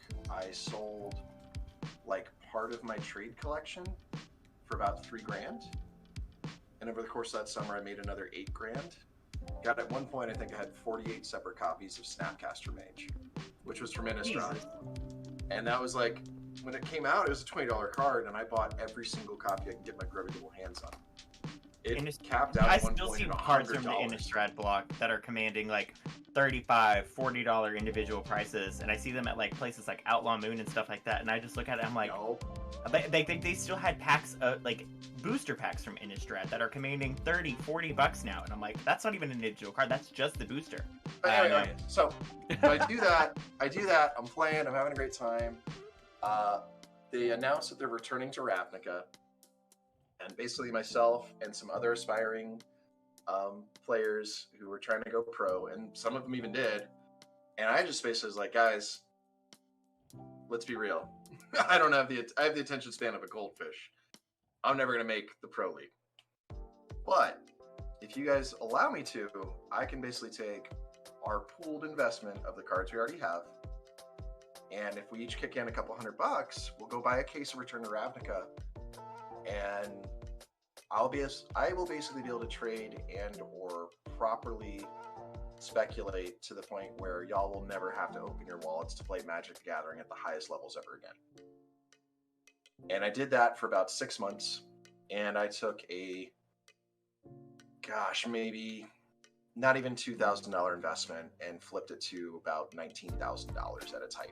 So what I'm hearing is I need to take a lot of my decks over to you and see whether and reevaluate my investment portfolio. So I do all that, have a really, really, really shitty, messy divorce that, dear God, still dealing with the fallout from that. I took about an 8-year break, started playing Game of Thrones, TCG, or LCG. Became one of the best players on the planet at that. And then my daughter actually got into Pokemon of all things, like playing the card game. And it's like a fucking alarm went off. I was like, oh man, I fucking love opening packs. I can't wait to shuffle cards. It's such a good dopamine hit. It's so good. It's so good. I literally remember I was in a Target in Austin at like maybe 9:30 at night, having got off work at Apple, and I bought a pack of, what was that? It was something Thunder. I buy the pack, I'm like, fuck it, open it in the car, and there's the fucking Charizard. And it's like a $400 Charizard. And I was just like, fuck yes! So I opened that fucking Charizard. The year is approximately 2018. I'm working for Apple full-time as a manager for Apple Care. Sorry. Really cool job, really, really stressful. And I was basically got into playing Pokemon because Ellie wanted to play Pokemon. Fun fact, I'm the only actual dad on Team Dad Bodied. Like, I'm the only one with kids, go figure. You don't need to be a dad to have a dad body. That's true. Or to have approachable dad bod energy. Exactly. It's true. Or it's true, yeah. But, so Ellie's enjoying it, and I'm loving it. I'm just fucking in love with it. I'm like, oh, this is great, and, you know, I basically started to realize that, oh, well, there's actually money to be made of this. And so I started selling cards, kind of as a side hustle. I climbed the ranks of their online platform, and, you know, it's basically like top 1% all the time, because I would just sit there and just kill time on my iPad. And then I open that Charizard, and I'm like, fuck, this is great. And so I go to my LGS, Alpha Strike Games in San Marcos, and I say, hey guys, I don't really sell Pokemon all that much, but I know this has a lot of value. You know, would you want to buy it? And they're like, well, we could give you this. And it was a reasonable offer, like, you know, just cash offer. But if you want to store credit, we could do that instead. I said, well, all right, that's cool. Like, what can I buy to store credit? Well, anything you want. And they have a really nice selection of D&D books, and board games. And they're like, oh yeah, and there's this new set called Throne of Eldraine. All right, yeah, sure. I'll take a box of that. And they're like, cool, here you go. Here's a box. I bring it home. Me and Tammy, you know, she's super excited. We watched the trailer for it. The trailer for Throne of Eldraine, by the way, is fucking hysterical. It's just so good. And we watched the trailer, and then we start opening the packs, and the cards, oh my god, the cards are just... To say Throne of Eldraine is the most beautiful set they've ever made is just... cannot convey to you how beautiful it is. Like, it is so gorgeous. Fun fact, this is my go-to gift whenever I go to any kind of major tournament event for Magic. I bring home a box of Throne of Eldraine. So we opened it, and we're like, Tammy, God bless her, she is just dying laughing at some of the flavor text. Like Bartered Cow. That's the card that made me go, okay, I'm gonna marry this woman. And Had you there? Had you hooked that Bartered Cow? It literally, the flavor text is, no one at the market paid attention to the increasingly more frantic mooing, and I forget the character's name, but of the girl who got turned into a cow. Did you go up to Tammy and be like, if you were mooing in the market, I'd pay you attention? I mean, I am kind. Yeah, let's be real. That probably happened, but she's just dying, and it for the first time in a long time, because I've been so obsessed with competitive and financial aspect of the game previously, I realized that, oh my god, this is what everyone's talking about. Like, that's how I felt when I opened like a hidden trapdoor spider in Ice Age block when I was like, god, I would have been like 12 at that point, or 13 or some shit. Like, I was a kid. Yeah. And fucking they weren't creatures, they were summons at that point. yeah, oh, they were so Summons. bad. They were such a bad card. Mhm. But anyway, so we open the box, and you know, I'm just cheesing out, dying, like, oh my god, my partner is making this, like, this is the happiest I think I've ever felt in my life. Like, it was still a top 10 experience of happiness. Like, maybe not surpassing the birth of my daughter, but like in the running, you know, like on the same list. And if you don't know, like, I love my kids. Like, I go back to the game store the next day, and I'm like, guys, I opened this foil borderless mythic rare, the Royal Scions. It's like this 3-drop planeswalker that's ridiculously good that is yet to find true success. And I'm like, do you guys want to buy this? She's like, well, no, it's not even that good. And I literally went, well, we fast forward a few years. They banned, I think, 11 cards from that one set. The last time they had to do that was during your favorite block, Sev, and that was there was a Saga block. Because they had to ban Solarian Academy and Gaia's Cradle and Time Spot. And I was like, and that's what it says, like, this is, I haven't seen a power level this high since Time Spot, you know, since that block. Like, so I'm talking to the guys who run the game store, one of which is my friend Jay, who I knew back from living in Austin. And I'm just like, and Jay's just like, huh, you really think it's that good? I'm like, oh yeah, no, this set is absurd. Legitimately the most powerful set they've ever made, like, bar none. Turns out I was right. Still am. And I start getting back into playing and collecting, and this, for the first time in my entire life, I have big kid money. There you go. And so I build this blue-green Simic Value Town absolute, you know, I believe the nickname it got at the shop was Trade Binder, because it's like a standard deck that costs $1,000 And I head up to Pat's Games in Austin, which is like one of the best game stores in the country for competitive play. 100%. Huge fan. Been shopping there. I'm ever still a since big I got fan. again. And so I show up, and I don't know fucking anyone there. Staff is like, wait a minute, where do I know you from? Like, I'm like, oh yeah, da-da-da. And they're like, holy shit, dude, it's good to see you. And they were gonna do, so I showed up to play Standard, and so they're like, well, we're gonna do this other thing instead. And so they decide to fire off. They just announced like a day or two before Pioneer, which Pioneer is Return to Ravnica Onward. And so they're literally letting everyone just proxy cards, which is unheard of at Pat. She doesn't do that. But everyone's so excited, and so they all proxy their decks, and I'm like, I just have this Standard deck, can I play? They're like, oh yeah, go ahead, man. And, you know, I later found out that the people I played against that night, some of them have won Grand Prix, played on the Pro Tour. Like, I'm just some fucking idiot who showed up. I'm a schmuck who just likes to play the game. And that's literally what I said. Right. I beat their asses so badly. And I was hooked. Yeah. I didn't drop a single game, single round. And so love Nissa. I started playing, and I had a great time, and I would really make the drive from Kyle on Tuesdays, driving like a fucking maniac, getting off all the work, way up like, to right at Pat's. 5:30. all the way up to Pat's, which was literally 35 miles each way, in the middle of Austin traffic. And I would, more often than not, I'd get there late and I'd take a round one loss, and I would still end up winning every other round. You know, very quickly, I Spiraled no longer into had to madness. yeah, I didn't have to drive for Uber anymore. Like, I was making enough money just doing that, where I could literally just work my job at Apple. Didn't even need to do overtime anymore because I was making so much money just trading and playing. And then GP Austin happens in, God, that was 2020, like January of 2020, right before the world ends. None of us know this. It's also the pre-release of Theros Beyond Death. And I basically dropped, like, unfortunately my wife will never hear this, right? Because she's not going to come back and watch the interview, but I dropped a couple $1,000s. I dropped a lot of fucking money. He will never know. This is not the internet. This will not No one will tell her either, right? Right. I dropped probably, and at that moment, that was a lot of money for me to drop like $1,500. And I bought this one card called Uro, Titan of Nature's Wrath, at $20 a piece. Wow. That card, at its height, got to about $100 a pop, if you could even find it. Yeah, I bought out damn. every single copy that Star City Games had.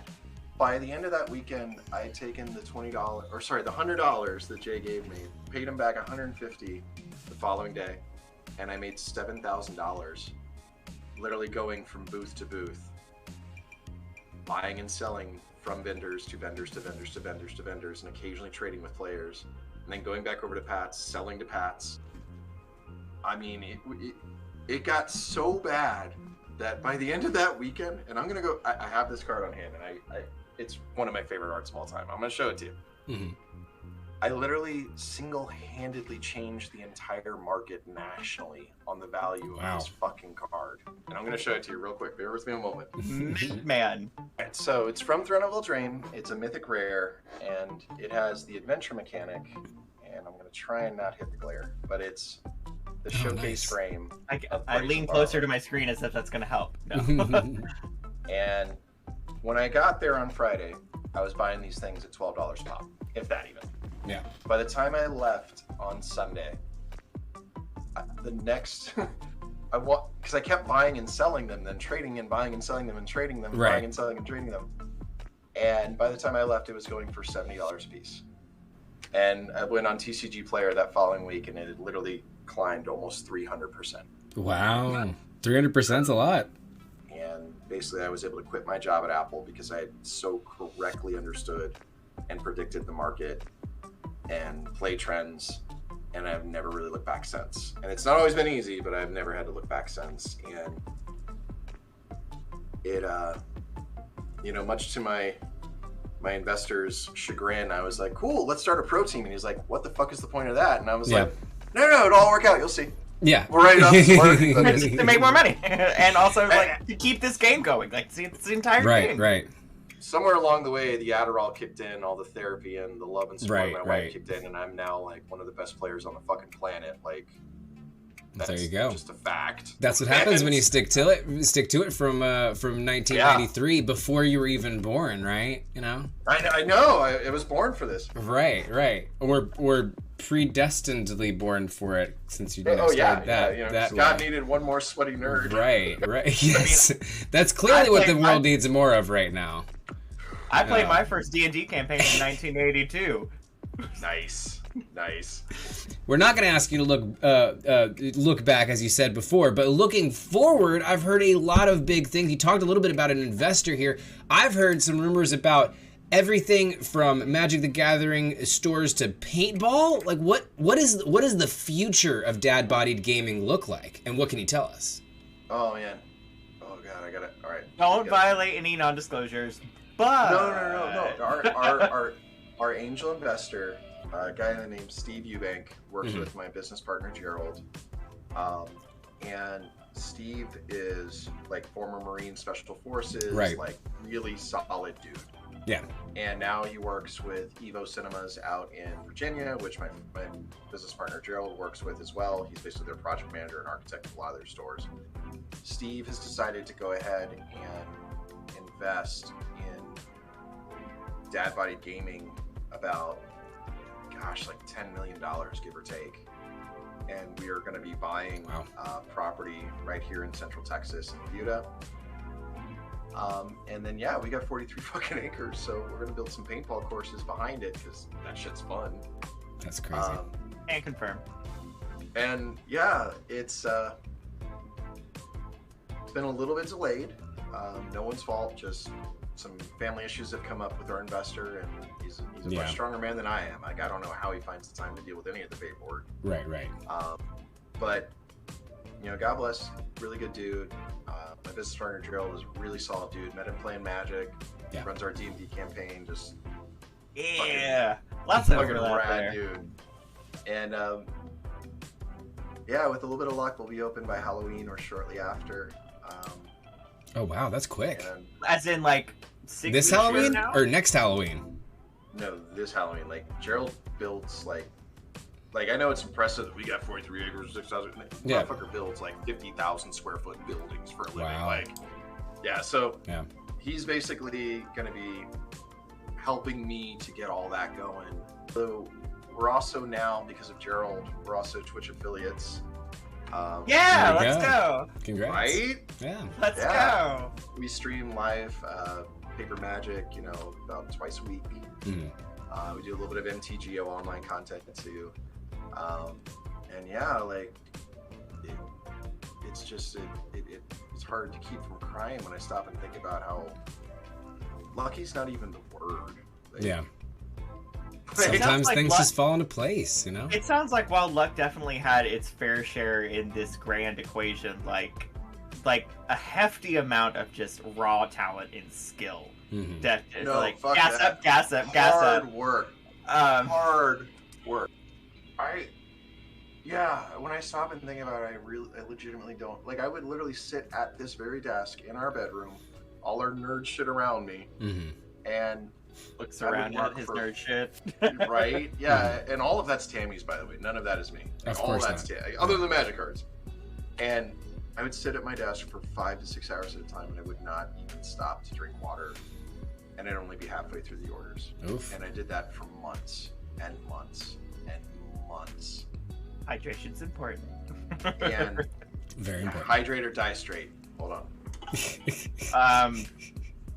Well, Drink I up. obviously. Oh, that was a close one. Oh, thank God. Well, I I thought obviously. this was gonna get me. There you go.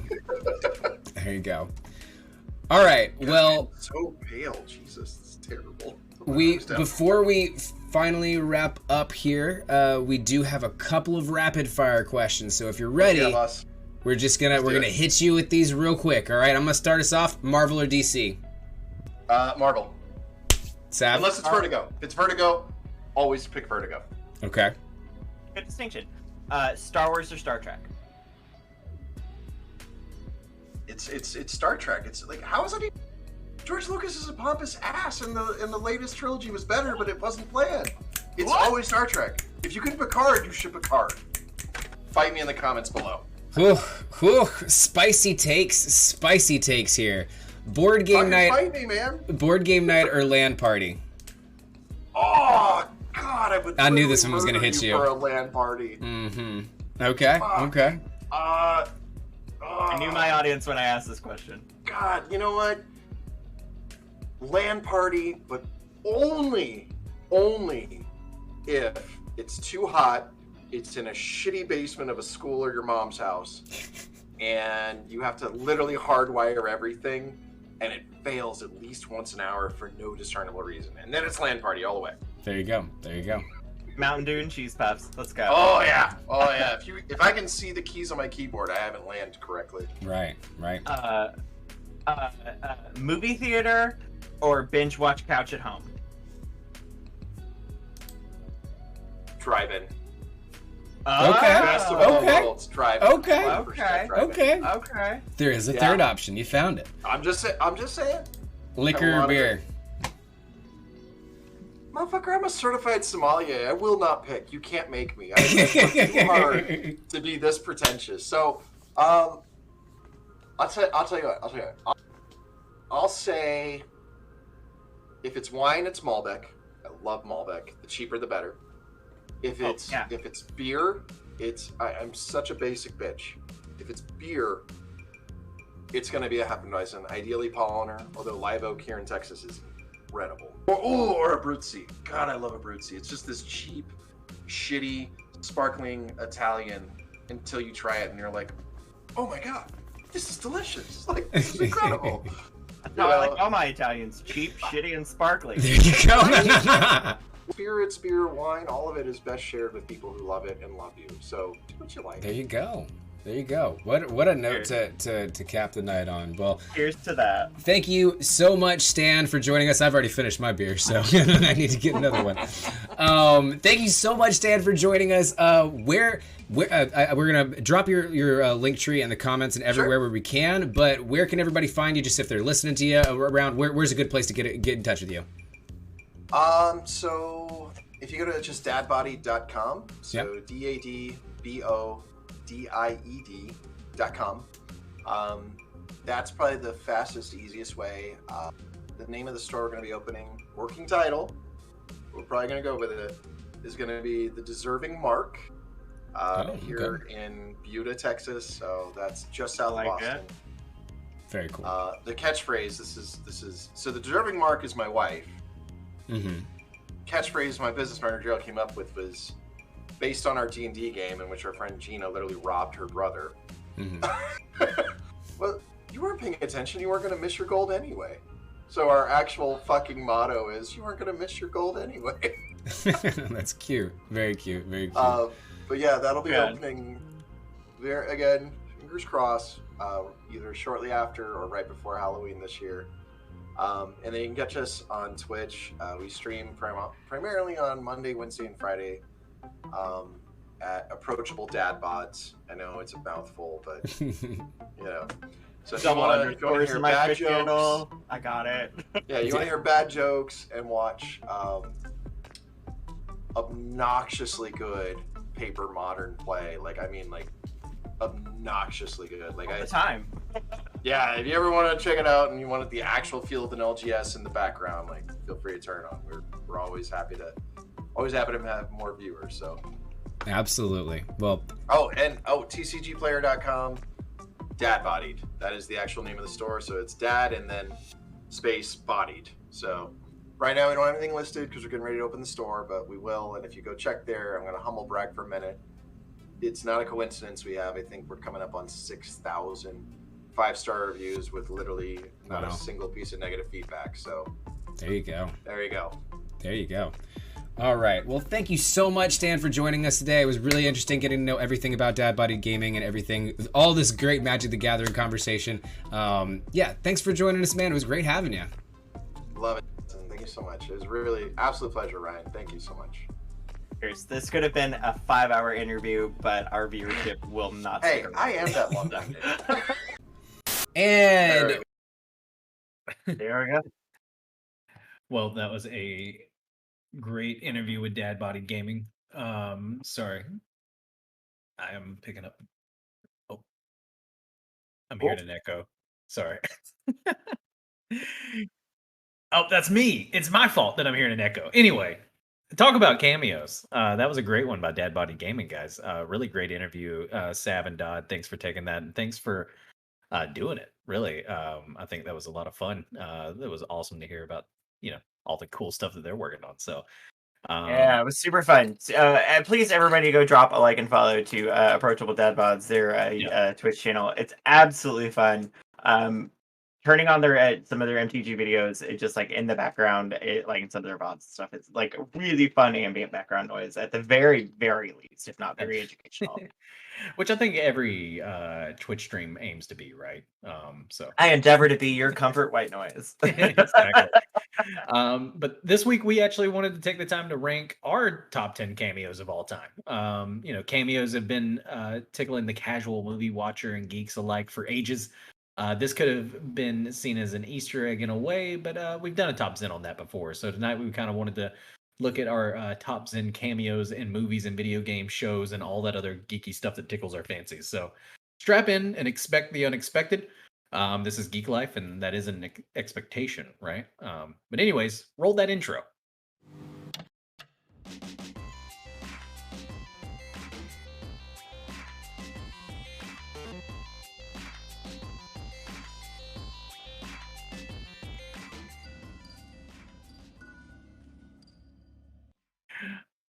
Awesome. And Sap, I think you've got us at number 10 this week. Who is I number 10 on do. our top 10 countdown?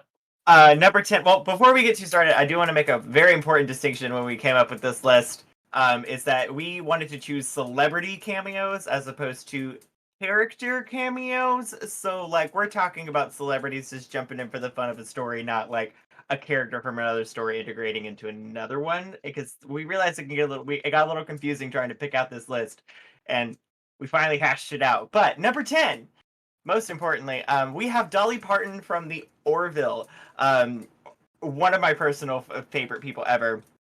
Fans of the Orville probably didn't expect to see Dolly Parton making an actual cameo appearance in the latest season of the show. But in episode 8 of the 3rd season of the sci-fi hit, Parton did in fact actually appear as a version of herself. The country music legend is no stranger to making guest appearances as herself in movies and TV shows and drag lookalike contests, which she famously loses. And considering her songs have been part of the show from the start, it really wasn't too much of a surprise to see the singer putting in an appearance. In the episode entitled Midnight Blue, Rena Owens' character Havina, she's a female Mochlin, which is a very gender stratified species. She does meet Parton, having been a fan from the show throughout the series, as she indicates. Parton's cameo does lead into she shows up as like a 90s version of herself, full hair, full makeup, glitz and glamour, fringe everywhere. And as a part of her appearance on the show, she actually does perform a song from her album Blue Smoke. She performs the song Try. And additionally, in a campfire scene, you do hear a wonderful little bard reorchestration of Jolene, which is a huge knee slapper.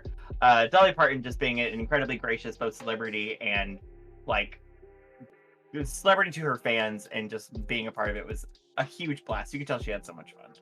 Yeah, love Dolly. Love seeing her in anything. So always great whenever she can make a cameo. Yeah, am I right? And so that's why she definitely had to make it onto our list of the top 10 cameos, celebrity cameos of all time. And so, but edging out Dolly here at number 9, and I don't know, that's hard to say. I think there's really no ranking anybody above Dolly. But anyway, number 9 on this week's countdown, Kev, who do we got?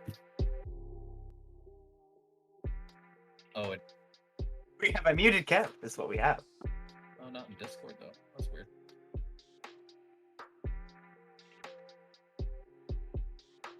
Uh-oh. Hello? Oh, wait. That's weird. There you go. Testing. All right. Well, okay. All right. I don't know. Switch my mics up. I'll fix that later. Number 9, we've got Glenn Close in Hook in Steven Spielberg's 1991 Peter Pan revamp. Academy Award nominee Glenn Close makes an appearance in drag as bearded pirate named Gutless, who gets condemned to the dreaded Boo Box. In 2018, Manuel Lazic praised the performance in an article for The Ringer, saying behind her beard, she was more theatrical than ever and challenged gender expectations in a new way, a more literal way. Yeah, a lot of people don't even know that's Glenn Close there in Hook. But I know, it looks nothing like it. She traumatized me as a child. I'm sorry. Torture box full of scorpions? What the hell? Like, Blue Box? Yeah, no, fuck absolutely no. Pass. Well, twerking in the number 8 on this week's countdown is Megan Thee Stallion from She-Hulk. We talked about this cameo earlier, so it had to make the list this week. While superhero cameos have become the Marvel norm, the 3rd episode of She-Hulk, Attorney at Law, welcomes a different kind of guest star, superstar rapper Megan Thee Stallion, playing herself. The appearance comes from Dennis Burkowski's fellow lawyer and rival to Tatiana Maslany's Jennifer Walters, aka She-Hulk, is suing an Asgardian shapeshifter for damages after she took the form of Megan Thee Stallion and pretended to be his girlfriend, hustling him for nearly $200,000, which, work, queen, get that money. The real rapper then makes an appearance in the courtroom, and in the episode's post-credit scenes, she actually hires She-Hulk as her own lawyer, and the two even dance it out, having a nice little twerk off in the office, if you will. And I really loved this whole scene. I thought it was really funny. It was a great way to end it. I thought it was great to see Megan in the MCU. She's actually a huge nerd. A lot of people don't realize, or maybe not. They may not know that, but like, she loves anime. She loves a lot of superhero stuff, and so she was super excited to do this episode of She-Hulk. And the actress that plays She-Hulk is a huge Megan Thee Stallion fan, so they purposely wrote that line in at the end of it, which is like, "I would kill for you, Megan Thee Stallion." Are you Megan Thee Stallion? Yeah. Dial it back. And she's like, dial it back a little bit or whatever. But it's just like, it's funny seeing the actress because she was like, "I would kill for Megan Thee Stallion." So they wrote that in knowing that that is true. And so, so we couldn't make a top 10 without throwing that one in. It was a great, very real or recent cameo, I should say. And so a lot of fun. But definitely, on the opposite spectrum, we've got kind of an old school callback with number 7. Sav, who is 7 on this week's countdown of the top 10 cameos? Number 7, and this was a really cool unconventional pick. We have Alanis Morissette for her performance in Dogma. Although alternative rock star Alanis Morissette doesn't say a word, technically, she makes a sound effect. It doesn't say a word during a brief cameo in 1999's indie flick Dogma. She nevertheless delivers a very memorable performance as God. Morissette says she initially turned down the role for Kevin Smith. She said no at first, and then taking some time to reflect and feeling rejuvenated. I checked back in with him and said he still hadn't cast the role of God, the singer told CNN, and he said I'd love to do it, and I did. I absolutely loved this character when I first saw it. I'm not the biggest Kevin Smith fan, not that I don't dislike it, it's just like I don't actively seek his movies, but Dogma made me fucking cackle. And her performance just was such a treat. She literally says one thing, and she pokes the main character on the nose and goes, boop. Yeah, a little boop on the nose. That's it. And it's just like, what? Just it's such a treat. Especially since like Alanis Morissette was like early in her career, post Jagged Little Pill, like she was not doing very well as a person. Like she was not being very kind to her. So like seeing her have fun with something. Yeah. Oh yeah, no. That's not somebody I would see like in that.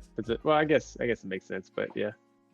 No, you wouldn't see iconic pop 90s rock artist Alanis Morissette as a divine being. Once I said it, I was like, oh no, yeah, I absolutely can't. I had to walk that back. Yeah, no, that was actually, I mean, this movie had a lot of things. It was actually like, I guess I don't want to say ahead of its time, but ahead of its time in a way, like the whole female god, like whenever like the first mention of like everybody in the movie's like, what the fuck are you talking about? And they're like, God's a woman. And like, so it was awesome to have that concept at the time. Yeah, in the 90s, a female god, you're just like, what? So way ahead of its time. Yeah. But no, Dogma is actually a really good watch. There's a lot of really cool stuff as far as like that. Like I said, that movie, there's a reason why churches didn't want people seeing it.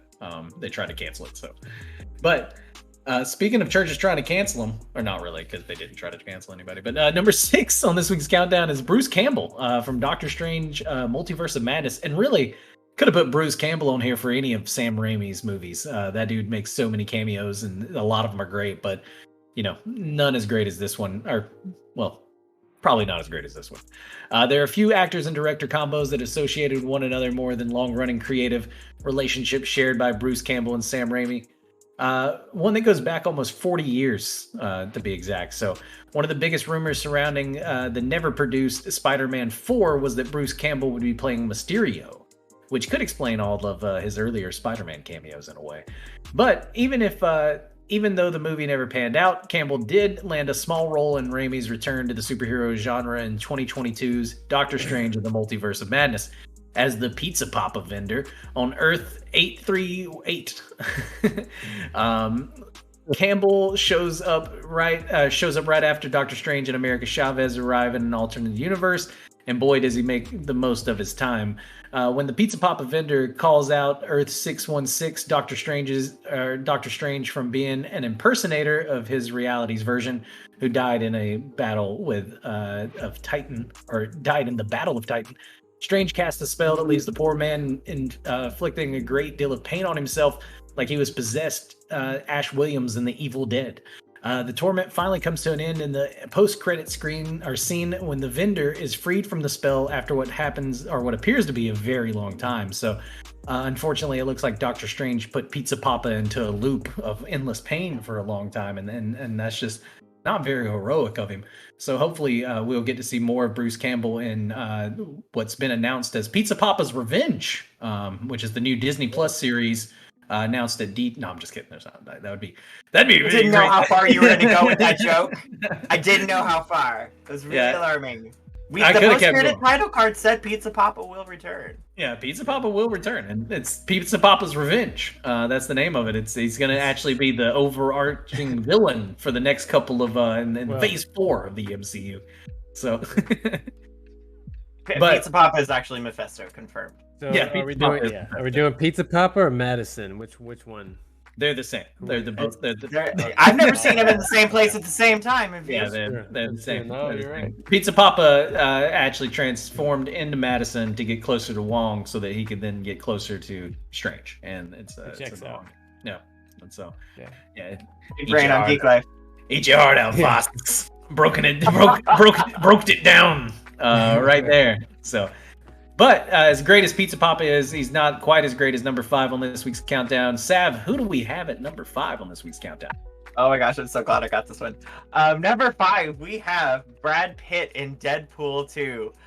In the second installment of the comic book and movie franchise Deadpool, A-list actor Brad Pitt makes a momentary appearance as a superhero and as the Vanisher, who's part of the X-Force super team.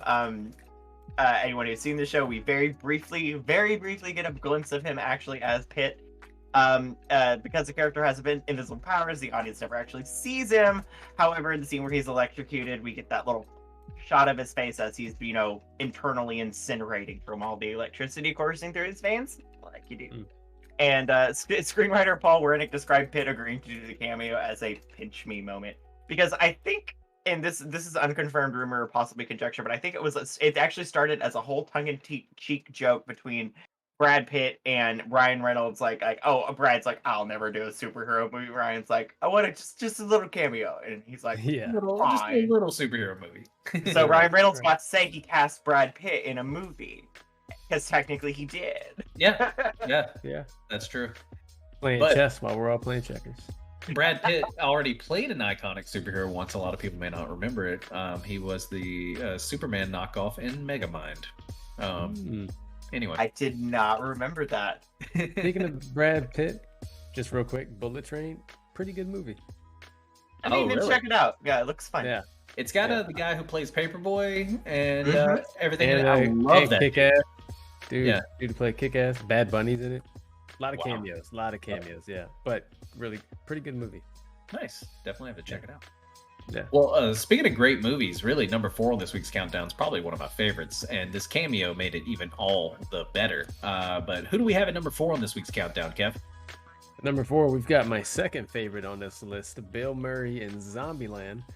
Yes. Bill Murray played himself in a classic cameo in 2009's horror comedy flick Zombieland. The group finds the actor in his Hollywood mansion where he's disguised himself as a zombie to blend in, of course, because, Bill Murray's ahead of all of us on this. Yeah. The role was originally written for the late Patrick Swayze, but the Dirty Dancing actor became sick during productions and had to back out. Swayze died nearly a month before the film's theatrical release. R.I.P. I'm glad Bill Murray. They chose Bill Murray as a replacement because he also has a as they referred to a what is it, a ticket to my funny bone or something, I don't know, but the characters love Bill Murray. Straight to her funny bone. Yeah, there we go. Yeah, something about this guy. Yeah, and he delivered that on his performance in this movie. So it was really probably one of my favorite cameos in movie history. Whenever, because you see him at first and you really do think he's a zombie, and you're like, Bill Murray zombie. Bill Murray. Yeah, no, they got Bill Murray, and then he's just like, prosthetics. Yeah, it's prosthetic. You know what I use? Blueberries. And then you're just like, oh yes, Bill Murray lived. You're just like, yes. What an emotional roller coaster that. And then sort of not to give a spoiler from a 2009 film, but then Bill Murray does die, and then you're just like, no, Bill Murray. By accident. The real roller coaster of emotions. He didn't know Bill Murray was a what's his name? Texas. Yeah, I think it was Columbus. Yeah. Yeah. Columbus. Right. Yeah. And didn't know Bill Murray was not a zombie. So Yeah, he was- classic. That's how good his acting is, though. You know what I mean? yeah, exactly. True. Method. Very method. But another great cameo coming in at number 3 is Sav. Who do we have at number 3 on for our top Zen this week? Number 3. I didn't have a transition for that one, so I'm just tossing. We have the wonderful theatrical stylings of Matt Damon in Thor Ragnarok as part of the Asgard players. As far as cameos go, Matt Damon is perhaps best known for his hilariously out-of-character bit role as a tattooed rock star in 2004's Euro Trip. I mean, I knew, Scotty didn't. Yeah. However, the Hollywood A-lister had another hilarious cameo in 2017's Thor Ragnarok as an actor in a sketch theater troupe. While when asked why he agreed to sign on, Damon told Collider magazine, or it's not technically a magazine, but whatever. He thought it was hysterical. The idea of basically playing the interactive community theater actor, kind of living out Tom Hiddleston's character's fantasy in front of himself, disguised as his father. Fucking weird. Yeah. But I outright cackled at this moment. This was one of the moments where it really set the comedic tone for Thor Ragnarok for me, and like really, really set it like it set it so high, and it just kept building and building and building. It's so funny. I'm laughing the entire time in that movie. And random fact that I actually learned today: Matt Damon also had a Deadpool 2 cameo. Yeah. Oh, nice. He is. You don't recognize him. He's got a mullet and a trucker hat and lots of prosthesis and facial scarring, but Matt Damon's in that one too. I like that he reprised his role for Love and Thunder. Yeah. Yeah. That was a good bit. We did. I wanted to emphasize that it was the Ragnarok film where it was the cameo, because I felt like Love and Thunder was a bit more like, okay, he's just a character now. He's a character now. Matt Damon's in the Hiddleston MCU. can't be Loki, then we got to get Matt Damon. That's what we've learned, or at least a fictional theatrical interpretation of. Give me that episode of What If. You know what I mean? Yeah. Like, Them bringing in Sam Neill as like the guy who now plays Odin, which is just even funnier to me. 100%. But not edging out, or as awesome as Matt Damon is, he definitely couldn't edge out number 2 on this week's countdown. Who is number 2 on the top list of celebrity cameos, Kev? Yes, at number 2, we've got Stephen King in a myriad of films. Stephen King is known as a master of horror due to his vast library of novels that have been turned into movies, series, and miniseries. He has a passion for these stories, which is why fans appreciate him making cameo appearances in the adaptations of his work, similar to Stan Lee in the Marvel films. Over the years, Stephen King has made many appearances in the film and TV adaptations that have been based on his creations. Some are merely a few seconds, while others are guest appearances that end up stealing the show. Just to name a few: Maximum Overdrive, Sleepwalkers, The Shining, Pet Sematary, and It. I think as far as literary creators having their movies and whatever turn into adaptations and making cameos in those things, I feel like Stephen King is not the GOAT, but he's number 2 for a reason. Yeah. He definitely worked his way up on this for a reason. I think when it's funny because Quentin Tarantino's in a lot of his own movies as well. Stephen King just happened to edge him out on the list because he's the master of horror. And a lot of his, you really these side characters. Tarantino likes to actually cast himself in movies. Yeah. Whereas M. Night Shyamalan does it too. Like he'll have a whole his character will be a main plot point. Like when in his last movie, not trying to spoil it for you. His character was pretty significant. Exactly. Yeah, and so that's the reason why some of those guys didn't make it. Where I feel like Stephen Tyler King, Perry too. Tyler Perry. Yeah. But anyway, that's another. Yeah. But Stephen King, they feel like legit cameos. You never really even know it's Stephen King unless you kind of unless he's not. He's a guy on the. Yeah. He's the guy in the TV lawyer ad. Yeah. Thinking you. But I remember in his early work, pretty subtle. Up until he started having really severe health complications, he was in every single he's in all of them. Yeah, he's almost all of them. Series, movie, TV spot, he was in all of them. He was. You can call it dedication to his craft, or you can call it ego. Maybe it was somewhere in the middle. But I can't not respect. Well, speaking of dedication to their craft, we would be. would be amiss if we didn't say, or if we didn't give this guy number 1 on the countdown. And so I'll just go on and say it. Number 1 on this week's countdown of the greatest cameos of all time. Stan Lee in every one of the MCU films that he just popped in every now and then and was like, hello. Stan Lee has accomplished something that even Robert Downey Jr., Chris Evans, or Scarlett Johansson haven't. He appeared in 22 straight MCU films. And why wouldn't he? Lee's fingerprints are all over the beloved characters inhabiting these stories. Spider-Man, Iron Man, the Incredible Hulk, the list goes on and on and on. It is fitting then for Stan the man's legacy to be immortalized in his splendid MCU cameos. While some of these scenes are the kind of like blink and you'll miss it variety, Lee has had a few appearances that flowed well into the storyline while, kind of giving you at least a little bit of a hearty laugh or a little like nod, kind of like, or a smile to the fan base, if you will. Revisiting the best of these cameos will make you miss the old man and the sunglasses. But here's to all the memories, Stan. Thank you for everything that you did. What's you guys' favorite Stan Lee cameo? We could probably do a top 10 list of those alone. I think one of mine's got to be which Spider-Man was it when he's in the library? That's what I was thinking about too. Andrew Garfield, Amazing Spider-Man, the first one. Yeah. Amazing Spider-Man. That's probably one of my favorite Stan Lee cameos of all time. He's jamming out. Yeah, he's just listening to music, all that hellfire is going on around him and everything. And so, but what about you guys? Anyone that kind of like you can come to mind? There's so many. The library one for sure. Wasn't there one where he was driving a bus? Yep. Yeah. Oh yeah.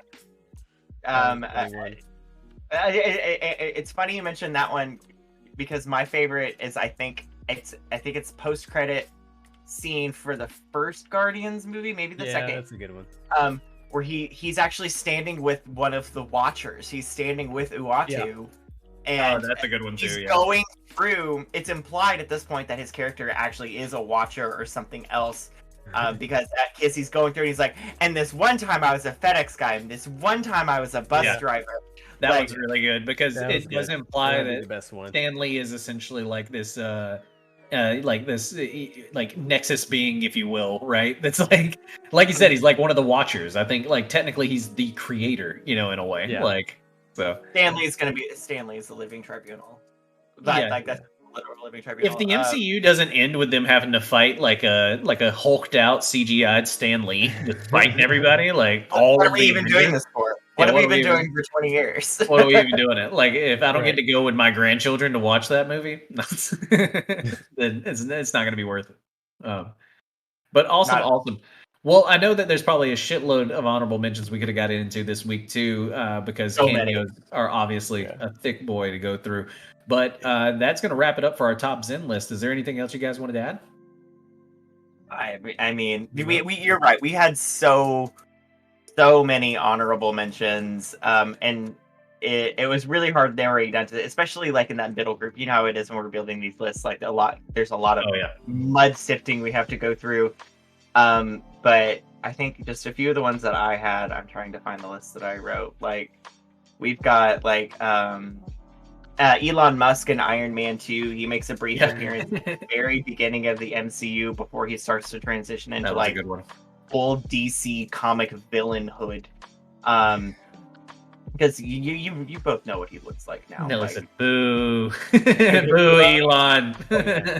Didn't get on the final list for a reason. Okay? Yeah, we didn't add him to the list. Another honorable mention, just because it brought me a lot of joy. David Hasselhoff in the SpongeBob movie. That was a good one. Yeah, that was a good one. Nelly said every celeb, and this is the end. I think that's a great one too. I think. I don't know. Really I don't know if it's a cameo or a character, but just Michael Cera getting, like I think getting a blowjob and his ass eaten out while he's sipping a Capri Sun. And he's very high on cocaine. Great cameo right there. So is that just a cameo movie, or because I feel like everyone is just playing themselves? Kind of, in a way. Even the main characters, like Seth Rogen is Seth Rogen, Jonah Hill. You know what I mean? Yeah.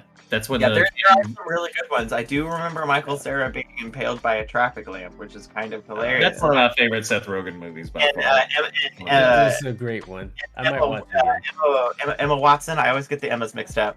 Dude, Emma that Watson. Yeah, that Emma whole Watson, mix up with Emma Emma Watson. Watson is one of the most. Apocalypse Warrior. It's just like, you're gonna lock me in a room? That's fucking creepy. Grabs baseball bat, hits him in the head, runs. That whole scene, dude, Yeah. is I mean, I'm not even gonna get into it because that shit's Yeah. just. It's hard to. You can't talk about it, but if you watch it, the whole time you're uncomfortable at how hilarious that scene is. In general. Like, I can't laugh at this for a number of reasons. This is really funny.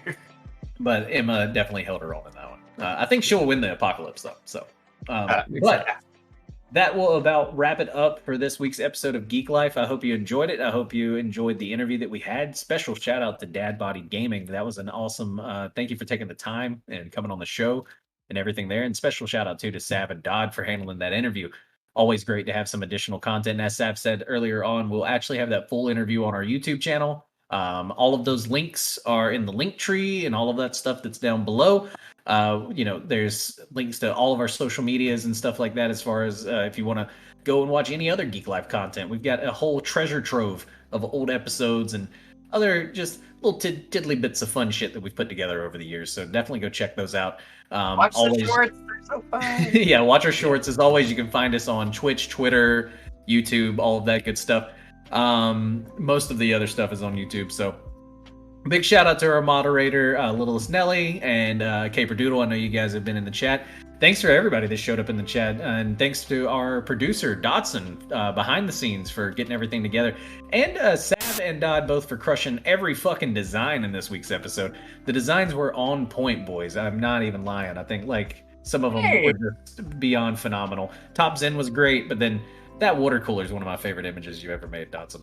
And so, the She-Hulk with the yes, so good. Classic. And so thanks everybody for jumping in. I'm trying to see, did we have anybody else in the chat? I know earlier we had Mama Fox. Thank you for tuning in, Mama Fox. I know that you guys were enjoying the interview earlier on with Caperdoodle. I'm just scrolling back through to see if there's anybody that subscribed that I need to shout out. Oh yeah, well, latest subscriber was follower Dad Bodied Gaming. So thanks for the follow, Dad Bodied. I know we had the interview, and then a cheer from Ruth Spain. Thank you, Dodd. You're so good. And subscribers, I know that I actually resubscribed with my Amazon thing. So thank you, Jake. Yes, keeping the channel alive on my back. Let's go. This was actually the season finale, though, guys. We were going to be taking a little bit of time off in the fall. I'm getting married, and a lot of shit's going on, so it's going to be a super fun time. Basically, the whole Geek Life crew will be there, so that's going to be a good time for all. Yeah. But yeah, so no exact date on when we will be back, but definitely stay tuned. There's probably going to be content trickling on, especially YouTube and places like that. And I think Dodd and folks are still going to be going live with all kinds of stuff as far as Pokemon announcements and everything in that realm. So stick around. All the live reacts on all Pokemon announcements coming leading up to Scarlet Violet. You fucking bet. Exactly. So definitely stick around. There will be a lot more Geek Life coming. But yeah, so we will be back in some way, form, or fashion. But until then, peace.